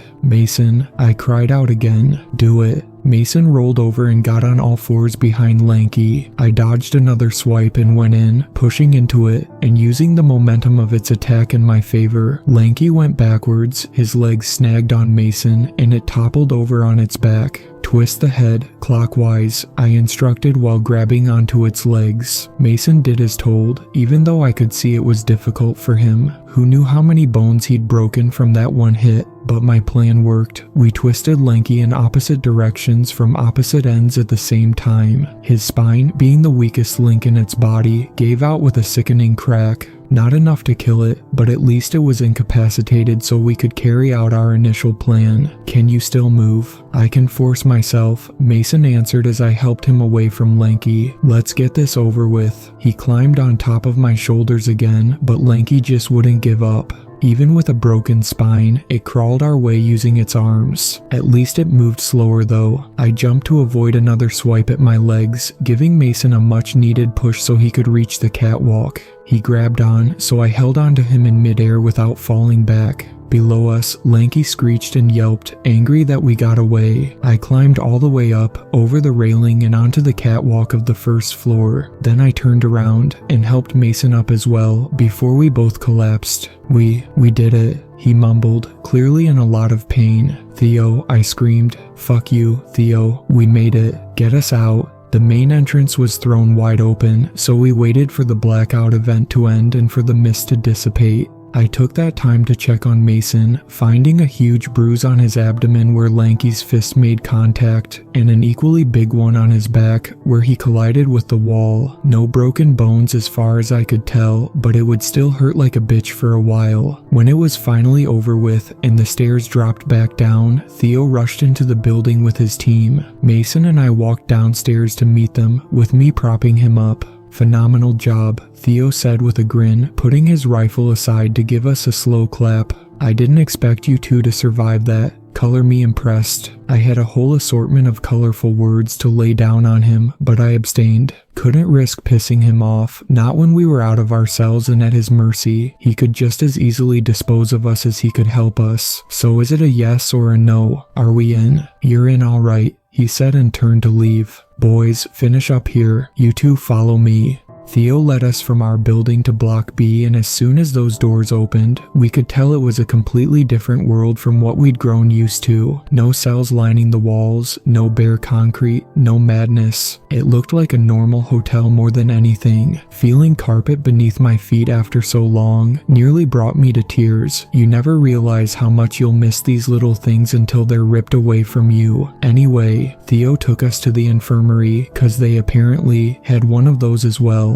They'll give you a quick checkup to make sure the two of you are fine, then you can rest until morning. He turned to leave, but I stopped him. As the only person from Block B I sort of knew and trusted, I'd have liked for him to stick around. Where are you off to? Still got work to do, he said, halfway out the door. But don't worry, you're in good hands with these guys. I somehow doubted that, but I went on Theo's word until now, so I had little choice but to keep that up. The doctors examined us, and one even tried to make small talk, but we wouldn't budge, just kept our mouths shut in case it was a test. I needed some stitches and bandages, nothing major, but Mason would need at least a few days to rest. Like I suspected, he hadn't broken any bones, but the bruises were huge, and he pulled a few muscles. When they were done with us, they led us to our rooms, plural, since we wouldn't live together. They weren't anything fancy by a long shot, but they weren't prison cells either. I went to bed right away, falling asleep fast after the madness I'd been through. Theo woke me up in the morning, with Mason already at his side.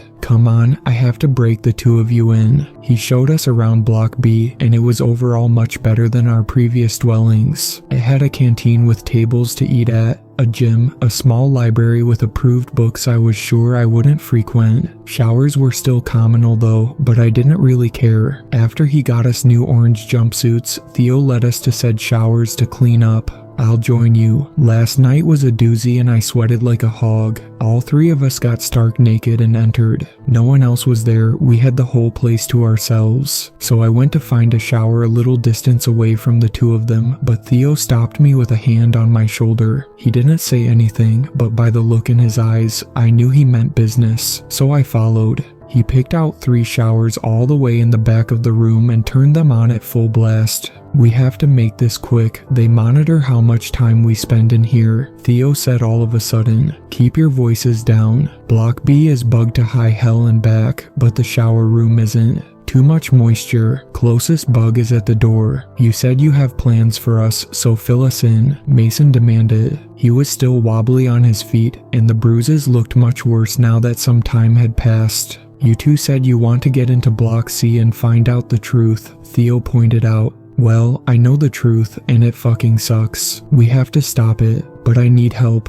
I can't do it on my own. That's where you two come in. So tell us then, I said. No time, you'll see. And what would you need from us? Mason asked. For the meantime, survive. Keep your heads down. I'm trying to dig up some information, but it's not easy. We looked at each other, contemplating this new wrench thrown into our plans. It was too little information to go off of, but once again, I felt like I had no choice but to face the music. Theo picked us specifically for this, and although he didn't share his plans yet, the mere fact that he had any in the first place could be enough to fuck him over if we ratted him out. If we didn't accept his terms, if we didn't play along, we were liabilities to him, and in here, liabilities weren't tolerated. Fine, I said, and turned to Mason. He didn't say anything. Dude, I only want to find out one thing, he told us. If my brother is still alive. Theo's somewhat relaxed expression up to that point turned somber. He's been sent to Block C. I think so. Haven't seen him in either A or B. I hate to break this to you, but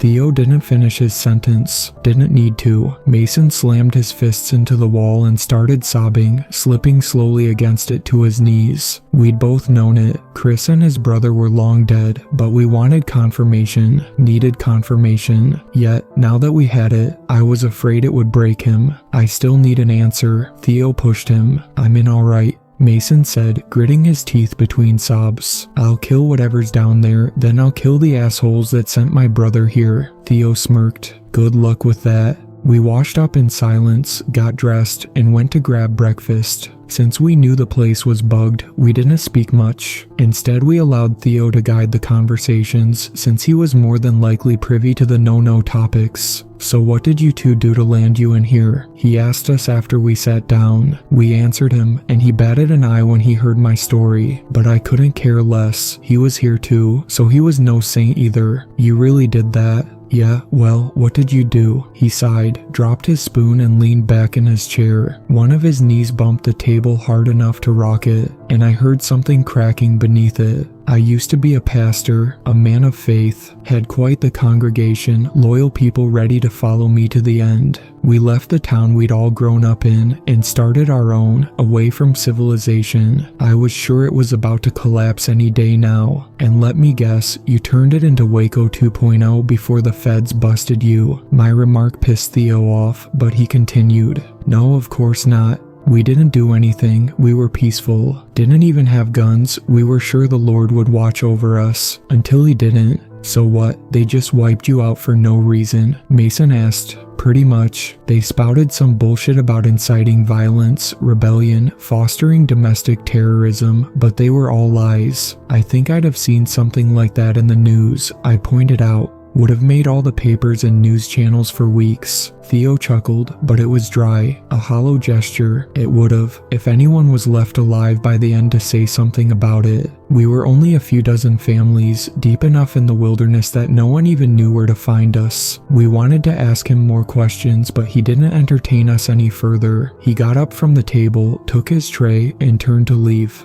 I used to be a man of faith, but after all of that, after I got in here, after I saw what lurks in Block C, I couldn't. The only God is the thing down there, and it wants all of us dead. Well, that's fucking ominous, Mason blurted. You'll see for yourselves when the time comes. He left us after that, and I'll admit, he really made me doubt our plan. Who the hell just drops those kinds of bombshells on others so casually? We were up against a fucking god. I hated to be that guy, but I started thinking that maybe whoever ran the show was right. That maybe keeping it contained out here away from everyone and everything was the right call. If the motherfucking US Army couldn't kill it, what could us three stooges do besides making it worse? But I kept my mouth shut, of course. Didn't say a word to anyone about my doubts. If things went south, I could always jump ship and side with whoever I thought was right. It took Mason and I a while to get used to this new lifestyle. All of a sudden, we had a lot more options and freedom at our disposal, but we didn't know what to do with it anymore. I took after the others, hitting the gym most days to get in shape for what awaited us. Mason did the same, and to my surprise, he frequented the library as well. My best guess is that the escapism helped him. There was one thing that didn't change, however, the wait, the anticipation, living in 2-month intervals between events. We hadn't talked much to Theo by the time the next one hit, only enough to know what roles we were supposed to play. Apparently, we wouldn't get guns just yet. For the meantime, we were on cleaning duty. Theo and his guys would go out first when the events ended, finding and killing any stragglers. Then they'd escort us around to tidy up the mess and take care of the bodies. We passed a few events like that,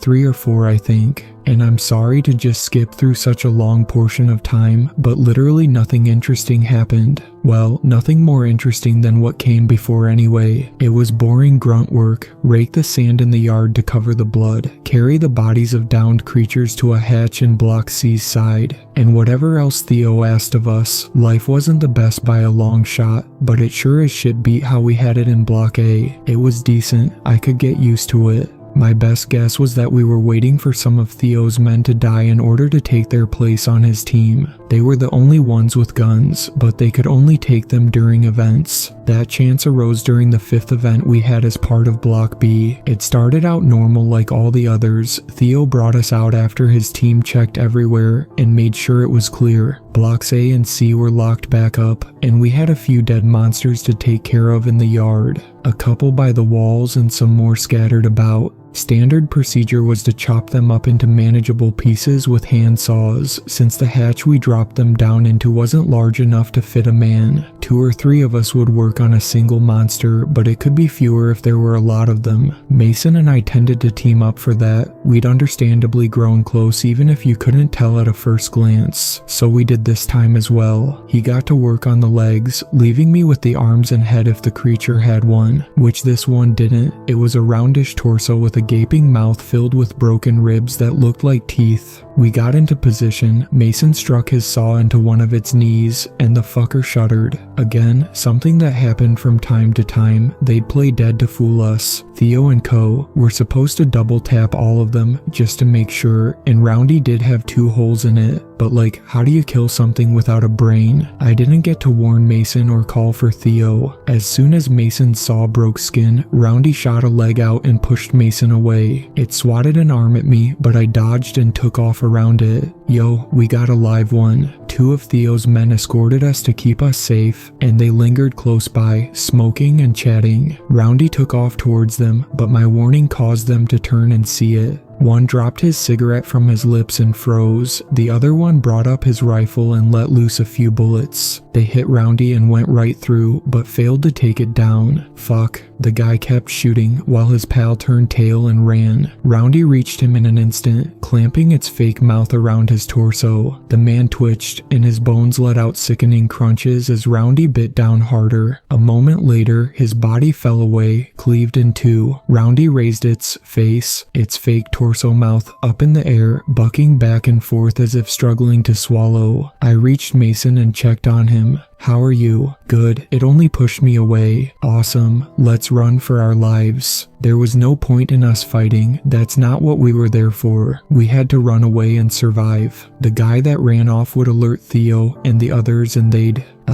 I turned my head around as I bolted, finding the man halfway down Roundy's gullet as well. It bit down into him and killed him as well, his feet twitching for a moment before life left him. Roundy spat out what it couldn't swallow and took off after the next closest prey, us. We have to kill it, Mason said. How? I don't know, but we have to come up with something. How the hell did I end up as the brains of this operation? And more importantly, what the hell could we even do? Those 2 guys had rifles, and it did them little good. We only had bone saws for fuck's sake. I lifted mine as I ran, looking at the small, sharp teeth lining it. That's it. Cut the limbs. What? Cut the limbs, I repeated. You're crazy. Well, if you have a better idea, let me hear it.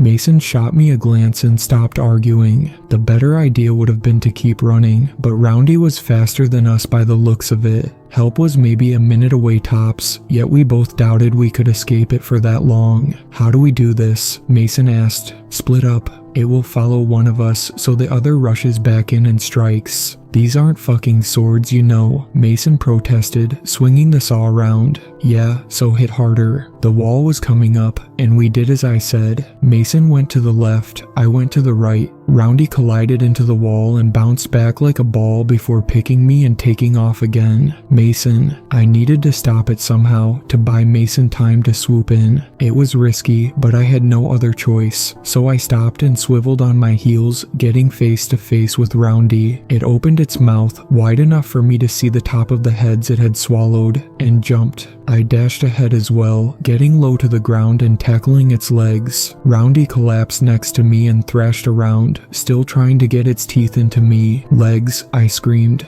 Mason jumped and struck with the saw on his way down. It got Roundy in the pit of the knee, tearing through skin and cartilage before stopping at bone. Mason let go of the saw and stomped on it with his boots, driving it in further. Run, he yelled, leaving the saw behind. Roundy was getting back up, so it wasn't a bad idea, but I saw an opportunity and decided to seize it. I let it get on all fours, then kicked its wounded knee with all my strength. It was enough to break it completely and render it useless. Roundy was slower, but all around more angry after that stunt. It still chased after us, bounding like a dog on 3 feet. Mason and I split up again, but it took after me once again. Not good since I had the only saw left. Take it and hurry, I screamed at Mason, throwing the saw behind me over my head. It landed in the sand for Mason to take. I led Roundy around some more, and when I decided I bought Mason enough time, I turned to face it again. This time I couldn't trip it or get away between its feet. It was too low to the ground for that. So instead I vaulted over it, hoping to make it behind Roundy, but it buckled and got up halfway through the jump, and still in the air, I ended up on its back. It screamed, I screamed, I'm pretty sure Mason did as well. With my feet right beside its mouth, Roundy turned madly from side to side, spinning in place as it tried to catch them. I'd never been to a rodeo, haven't even ridden a horse let alone a bull, but I was pretty sure this was close to the genuine thing. Mason, do something. Get it down somehow. Yeah, as if I didn't figure that much out myself. I was growing dizzy, slowly slipping off with nothing to hold on to, but that was my only chance. I couldn't do anything while straddling Roundy, so I pushed myself off and, still in the air, shot a foot at its other leg. Roundy lost its footing and shot off ahead, propelled by its hands. It landed in the sand mouth first, still screeching. Mason dashed in, and so did I on all fours. He struck Roundy in its other leg, missing the knee pit this time, but I was right behind him to help add some damage. Mason let go of the saw and ducked, and I vaulted over him, landing on the saw with both feet. It didn't go through the bone, but it was enough to break it and render the limb useless. Okay, let's go. I grabbed Mason's hand and took off towards Theo, and Roundy could follow us all it wanted. With only its hands to use for crawling, it wouldn't catch up. We led it to the firing squad, 5 men side by side with their rifles ready, and Theo leading them. Get to the ground, Theo yelled. We jumped on our bellies, and a heartbeat later, streaks of hot lead passed above our heads. They let loose all they had, emptying their clips and turning Roundy to shreds. Brain or no brain, it couldn't survive so many holes. Thank fuck, I stuttered, turning on my back to face the sky as I caught my breath. What the hell happened? Theo asked us. We gave him the breakdown, told him he was 2 men short now, then we went back to our duties. Such was life, no time to slow down and process things. We retrieved our saws, and we butchered what was left of Roundy to get rid of it. And yeah, we found the heads in its stomach, but those had to go as well. Anyways, we continued without other incidents, and wanted to hit the showers when we were done, you know, to clean all of the blood and gore covering us. But Theo stopped us and had us wait for everyone else to go first, so we'd have the place to ourselves. What is it? I asked him after we turned on the showers and got under the streams of cold water. I just lost 2 men, so I'll propose the 2 of you as replacements, he answered. With what you pulled back there, I don't think they'll argue. So we'll get rifles? Mason asked. Yup. And then what? You said you're waiting for some info. Did you get it? Not yet, but I guess I can share the rest of the plan with you guys. So share he did, although he didn't have time to go into the details. He only told us the gist of it. This place was apparently built on top of a sprawling cave system. It spanned miles and miles of ground all around the prison, and it had many entrances, but they blocked all of them off. All save for the one below Block C. The prison started out as a military compound in the 60s. They did whatever the fuck they did down there, and when these things started showing up, they slowly changed things to what they are today. I'm waiting for a map of that cave system so we can go in there and kill it at the source. So, you don't actually know what's in there. You said you've been to Block C, I pointed out. To Block C, yeah, Theo answered. But not down into the caves. No one's entered them in decades. Well, fuck us. Fuck us indeed, Theo agreed. But we got this far. We have to try. I have a few more guys on our side, 7 of us in total. I'll get the maps, wait for another blackout event, and we'll go down there while the monsters are topside. And that was it for our talk. No more time for anything else. We had to finish and get out before anyone suspected anything. Lots of questions were left unanswered, and I didn't like that, but I couldn't do anything about it. All I could do was hope that it would all be worth it in the end. I'll skip ahead through some more boring parts, but we got accepted. Theo broke the news to us a week later, and nothing really changed. We didn't get special treatment or training, not even keys to the weapons locker. Theo would hand those out while the blackout event events were going down. We got a few of those as part of Theo's team, but Mason and I stuck together and watched each other's backs. Maybe someday in the future I'll tell you some of those tales, assuming I'll survive for that long. For now, though, I'll skip them. They're not relevant or even that exciting, to be honest. With firepower at our sides and teamwork, the monsters were all of a sudden much less threatening. But time went by, and shortly after the 2-year anniversary of my incarceration, Theo finally got what he waited for. Also, short tangent, yeah, the title is a bit misleading. I spent 2 years and a handful of months in there, but sue me, close enough. At any rate, Theo didn't show any of us the maps, couldn't risk bringing them out or bringing us to his room. He just assured us he memorized them and that he'd be the last of us to die. What if you're not though? What if you die first? I took a jab at him. Well, in that case you're all fucked either way. If the monsters take me down, you lot don't stand a chance on your own. He teased with a shit-eating grin. And that was that. All that was left was to wait for the next blackout event and pray. To whom I don't know, I'm not much of a believer, but I prayed. Anxiety levels rose across the board as the days passed. Not even Theo was immune. He tried to put on a facade, to act normal like it didn't get to him, but we could all see. And then it hit. A whole week too early. The events weren't clockwork precise by any means. It wasn't 2 months on the dot, but we experienced discrepancies of only a few days at most up to that point. It caught us off guard and sent us scrambling. Theo gave everyone the guns, and usually we were supposed to wait until the monsters retreated, but this time we couldn't do that. No, we had to go out in the thick of it and secure Block C under the cover of the mist. That was the first part of the plan, and the one I liked least. The 7 of us who were in on it tensed up, waiting for Theo's signal. Roll out. The others, who outnumbered us 2-1 by the way, were confused as Theo threw open the main doors of Block B. What are you? One of them started complaining. Theo brought up his rifle and just shot the guy. Yeah, that's why I didn't like this part, even though I understood the logic behind it. We were outnumbered, and they had good incentives to stop us. Anyone that posed a threat had to be dispatched.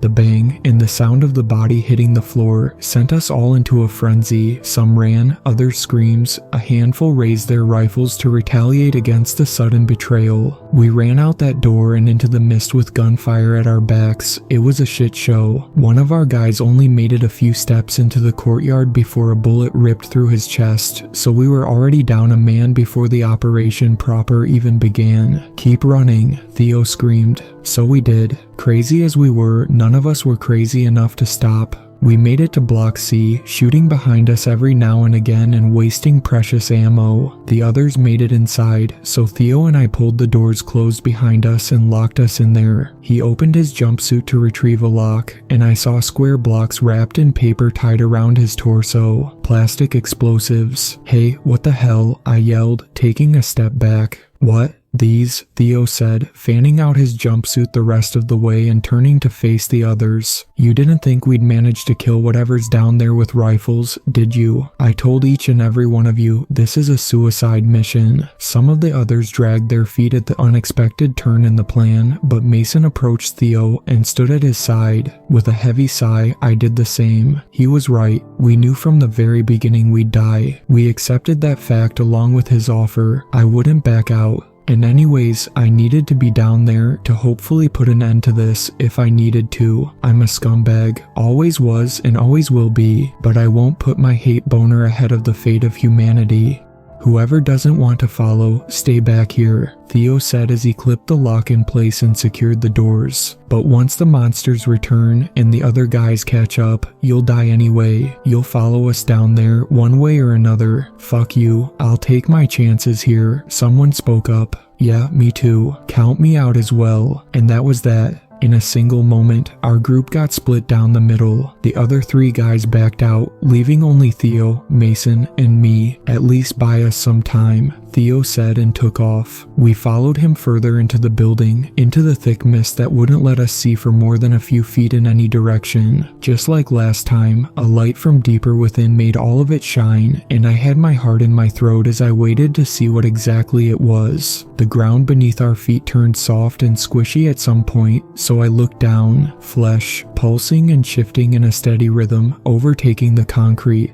What the hell? I complained. Yeah, better get used to it, Theo said. It's like that the whole way down. Disgusting, Mason commented on the matter as well. The ground sloped, steadily at first, and then more abruptly, some 10 feet later or so. As we reached the center of the room, it turned into a pit. Mason nearly walked right into it, but I shot forward and grabbed a hold of his jumpsuit. That's the entrance. Theo pointed out the obvious. Awesome. Now how do we go down without breaking our necks? He slung his rifle around on his back and got down on all fours. The tips of his fingers probed the flesh, pushing into it and tearing it apart. I expected blood or something, I'm not sure, but nothing like that came out. It parted around his fingers and reformed as soon as he pulled them out. Theo went over the edge slowly, striking with his feet and hands to create holds as he descended. Don't just stare, come on. I flinched, but I got down on all fours and backed up into the pit. The whole affair was disgusting. The flesh squirmed around my fingers and boots, but it was also illuminating in more than one way. This is what the monsters needed the prisoners for. Above us, Mason hesitated for a moment. You gonna chicken out? I asked him. He shook the shell-shocked expression off and followed without a word. I was sure this was painful for him to see. Hell, his brother was likely part of the gore, but it couldn't be helped. We were on the final stretch. We descended for what felt like hours, though it was only minutes at most. The mist somehow turned even thicker, making the air stuffy and warm. I felt the liquid building up in my lungs the more I breathed it in. We had to move fast. Solid ground. Theo let us know from below. Well, more or less. I reached him first and stopped to catch my breath as we waited for Mason. The climb wasn't all that tiring, but the oxygen levels likely plummeted because of the mist. I got on my hunches, hands on my knees as I pulled in deep inhales and came face to face with, well, a face, a human face, eyes closed, mouth agape, chin bobbing from side to side as it let out a low hum. Strands of light and puffs of mist left its throat every now and again, rising and dissipating as it mixed in with the rest. I wanted to puke right then and there. I was breathing that shit in. What the hell? Theo said out of the blue. I moved, finding him face to face with another face. The word face will lose all of its meaning by the end of this, I'm sure of it. Mason reached the ground as well and stepped right into a face too. Then we found another one and another one, dozens of them lining the floor and walls. We didn't say anything about it. None of us had any words left in us. Above us, on the ground floor, the sounds of gunshots and pounding on the main door started up. Let's go, we're wasting time, Theo ordered. Mason and I fell in line behind him, and he led us deeper into the cave, hand on the wall to his right to keep his bearings straight. More faces lined the walls, some barely visible contours while others still had necks and even torsos. None were alive anymore by the looks of it, just reanimated by whatever the hell this place was. You know, I've been thinking, Theo mumbled at some point. Don't play coy, tell me about what or shut the fuck up. He chuckled. I lost my faith in God a long time ago. Been in here for about a decade now, and each blackout event slowly chipped at it until there was nothing left. Until my faith was hollowed out and it crumbled away. At first I tried to hold on to it. When I survived 6 events back to back on the ground floor, I thought it could be nothing else but divine intervention. What are you getting at? Being down here, seeing this shit, I'm starting to think it might have been divine intervention after all. All of it. Surviving for so long, climbing the ranks, meeting the two of you. Maybe it was all for a reason, for us to see this to the end and put a stop to this. Glad for you, buddy, I told him. Now if you're a believer again, start praying real hard for our asses. We'll need all of the divine intervention we can get. I have been finding God throughout this entire experience. Mason chimed in from the back with what I assumed was a joke. Yeah, well, let's hurry up. Those doors will only hold for so long and I don't want to be alive when they give. Let's, Theo agreed and picked up the pace. We couldn't exactly run or even jog, but we hurried as best as we could. The caves got narrower the deeper we went, likely a result of the layer of flesh getting thicker. What are we even looking for? I asked. The main cavern, Theo answered. Not sure what's in it. My contact just said it contains the source. Great. Fan-fucking-tastic. What if it's a huge monster, a queen of sorts? That's what I have these for, Theo said and patted his impromptu bomb vest. If it's a monster queen, I'll start the timer and let it swallow me. Then what the hell are we here for? Mason asked. Backup snacks, Theo joked. The pounding on the door was almost inaudible at that point, but we could still make it out ever so slightly. It left me wondering what went down up there. Were those 3 guys still alive? What about the others? What about the monsters? You know, speaking of explosives and backup snacks, it might be a better idea to split them up. Just in case, Theo said. He opened his jumpsuit fully and pulled a few of the blocks free, handing them to us. Careful with them, they're not C4. If you trip and fall, your ass is toast. Then fucking keep them, I said, shoving them back at him. I said, be careful. We argued some more as we kept walking, but in the end we kept them. Couldn't risk playing hot potato with high-yield explosives. I wasn't sure how we'd even detonate them if push came to shove. Theo had the main charge, but he assured us that even slapping them hard enough would set them off. The knowledge that I could turn into human confetti and spread over a wide area at a moment's notice didn't set me at ease, however. Well, at least it would be a painless way to go, Mason said.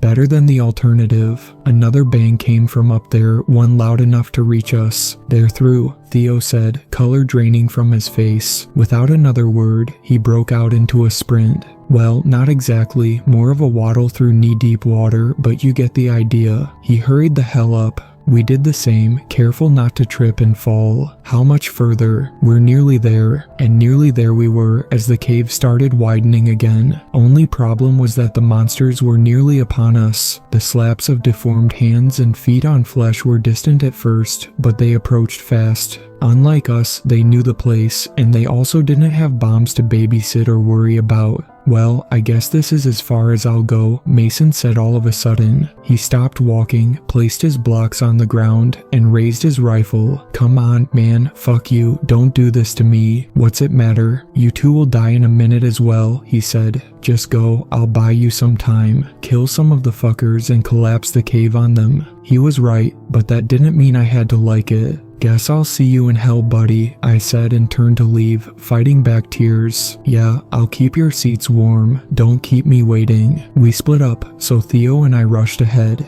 It didn't take long for gunshots to erupt behind us, and each bullet fired felt like it ripped straight through my heart. I liked the guy, okay, I'm allowed to, but it didn't last for long. A more powerful bang followed. The shockwave ripped through the air and shook the cavern. Fucking. I let out through clenched teeth. Let's hope it worked. According to the map, this is the only entrance. If Mason collapsed it, we're safe. The ceilings kept rising and the walls spread further apart until they weren't visible anymore. After the chaos behind us ended and the world settled down, we could hear the monsters scratching at something. Loud thuds and thumps. Mason did collapse the cave, but they were clearing the blockage to reach us. He bought us some time, but little of it, so we couldn't waste it. We're here, Theo said. The main cavern. And there's nothing fucking great. What now? No, it's here all right, he said and pointed at our feet. I looked down and my eyes landed on what looked like a black vein embedded into the flesh. It pulsed with light, but didn't move. I gave it a probing push with the tip of my boot and found out it was solid. Rock, Theo said, bending down to get a closer look. He ran his fingers over it and broke off a small, sharp piece that cut his palm. Obsidian. Let's follow it. We did so, heading towards the middle of the cavern as the obsidian vein grew thicker. Before long, we left the flesh behind entirely, stepping on the shiny field of volcanic glass. This is wrong. It's not native to this place, Theo said. No volcanoes for hundreds of miles around here. Maybe it's ancient. Maybe, ancient or not, it was here, and it went up in a gentle slope until we reached stairs carved out from it. The whole situation gave me some creepy, otherworldly vibes. Perfect white as far as we could see above our heads, and pitch black below our feet. The contrast somehow fucked with my mind in a way I can't describe. There, I think that's it, Theo said from a few steps ahead. I rushed to his side and froze. We were on the very top of the obsidian pile, but I hesitate to call it that. More of an altar than anything else. It was circular, some 10 feet in diameter, and blacker than the night. Blacker than obsidian had any right to be. Symbols I couldn't understand were cut out of it, in a language either ancient or alien altogether. Each one shined faintly in different colors. A ritual. Yeah, Theo agreed. Let's blow it up. Let's. He turned on the timer and started taking off his vest. The area was a bit bigger than expected. We had to spread out the explosives to make sure all of if would be destroyed. The sounds of boulders being moved stopped, so I watched R6. We'd hold our ground up there for as long as possible until the explosives would go off. That was the plan, but then the monsters started rushing in. The pitter-patter of feet, first on flesh and then on solid ground. Silhouettes dancing through the mist like sharks on the prowl through water. I started shooting first. Mostly pot shots, but I heard yelps once in a while. Hurry up, I can't hold them back on my own. I yelled at Theo, almost done, but I have to be careful. He screamed back, laying down blocks on the other side of the altar. One wrong move and I'll set these off. I wanted to ask him so what,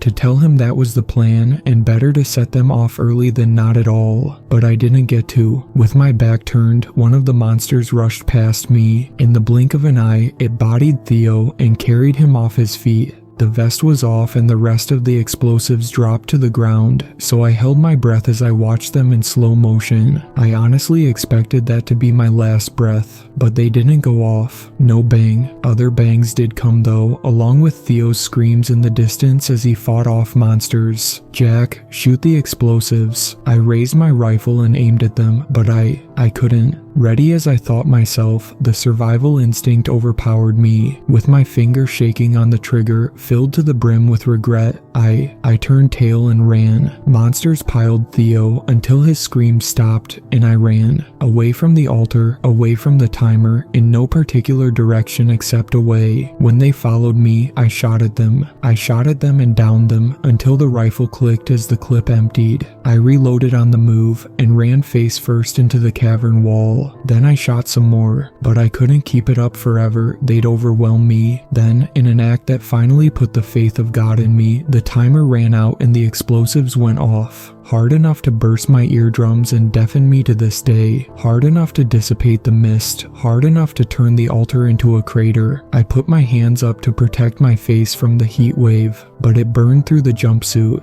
Still, I somehow survived all of that. Guess God has a twisted sense of humor. The monsters dropped like flies all around me, writhing in agony as they died, and the whole world fell silent. I waited for a while, simply existing and breathing as I tried to come to terms with what happened and the role I played in it. I should have died like the others, but here I was. When even the flesh beneath me started to wither away, turning into a disgusting mulch, I got up. Still had my rifle and the flashlight that came with it, along with the explosives Theo gave me, and a few clips of ammo, so I'd put them to good use. Couldn't go back the way I came, they'd execute me, but I could maybe find one of the blocked off exits Theo mentioned and clear it. So that's what I did. I searched through the dark for what felt like days, getting further and further away, until I found a slab of concrete instead of a wall. The explosive did do the job, and with my hearing already compromised, I didn't even have to worry about it. It blew a hole through the blockade into the desert's surface, and I came out some 5 miles away from the prison in the middle of the night. They likely heard the bang, but by the time they mobilized and came to look for me, I was long gone. And that's what I've been up to since then, keeping on the move, staying on the run, trying to remain one step ahead at all times. Not sure why, there's nothing left for me out here. They did a great job scrubbing my existence from the records, and I can't rely on anyone either. What little family I have left is better off without me, and I had few friends, none of which were close enough to me to give a shit. So, yeah, I'm not sure why I even decided to share all of this. It's not a plea for help or a warning of sorts, more just me screaming my sorrows into the void, hoping I'll get some form of release and maybe get some gears turning while I'm at it. To preserve Chris's, Mason's, and even Theo's memory. I don't really have answers, just questions, theories, and nightmares of fog-filled caves lined with human faces. But keep your heads up, maybe we'll cross paths again someday. The one thing I learned from all of this is that you never know what the world will throw at you, for better or worse. Thank you to my super fans, Sweet Black Swan, Tacy, and Brooklyn. I really appreciate you supporting my channel, and I look forward to making more content for everyone.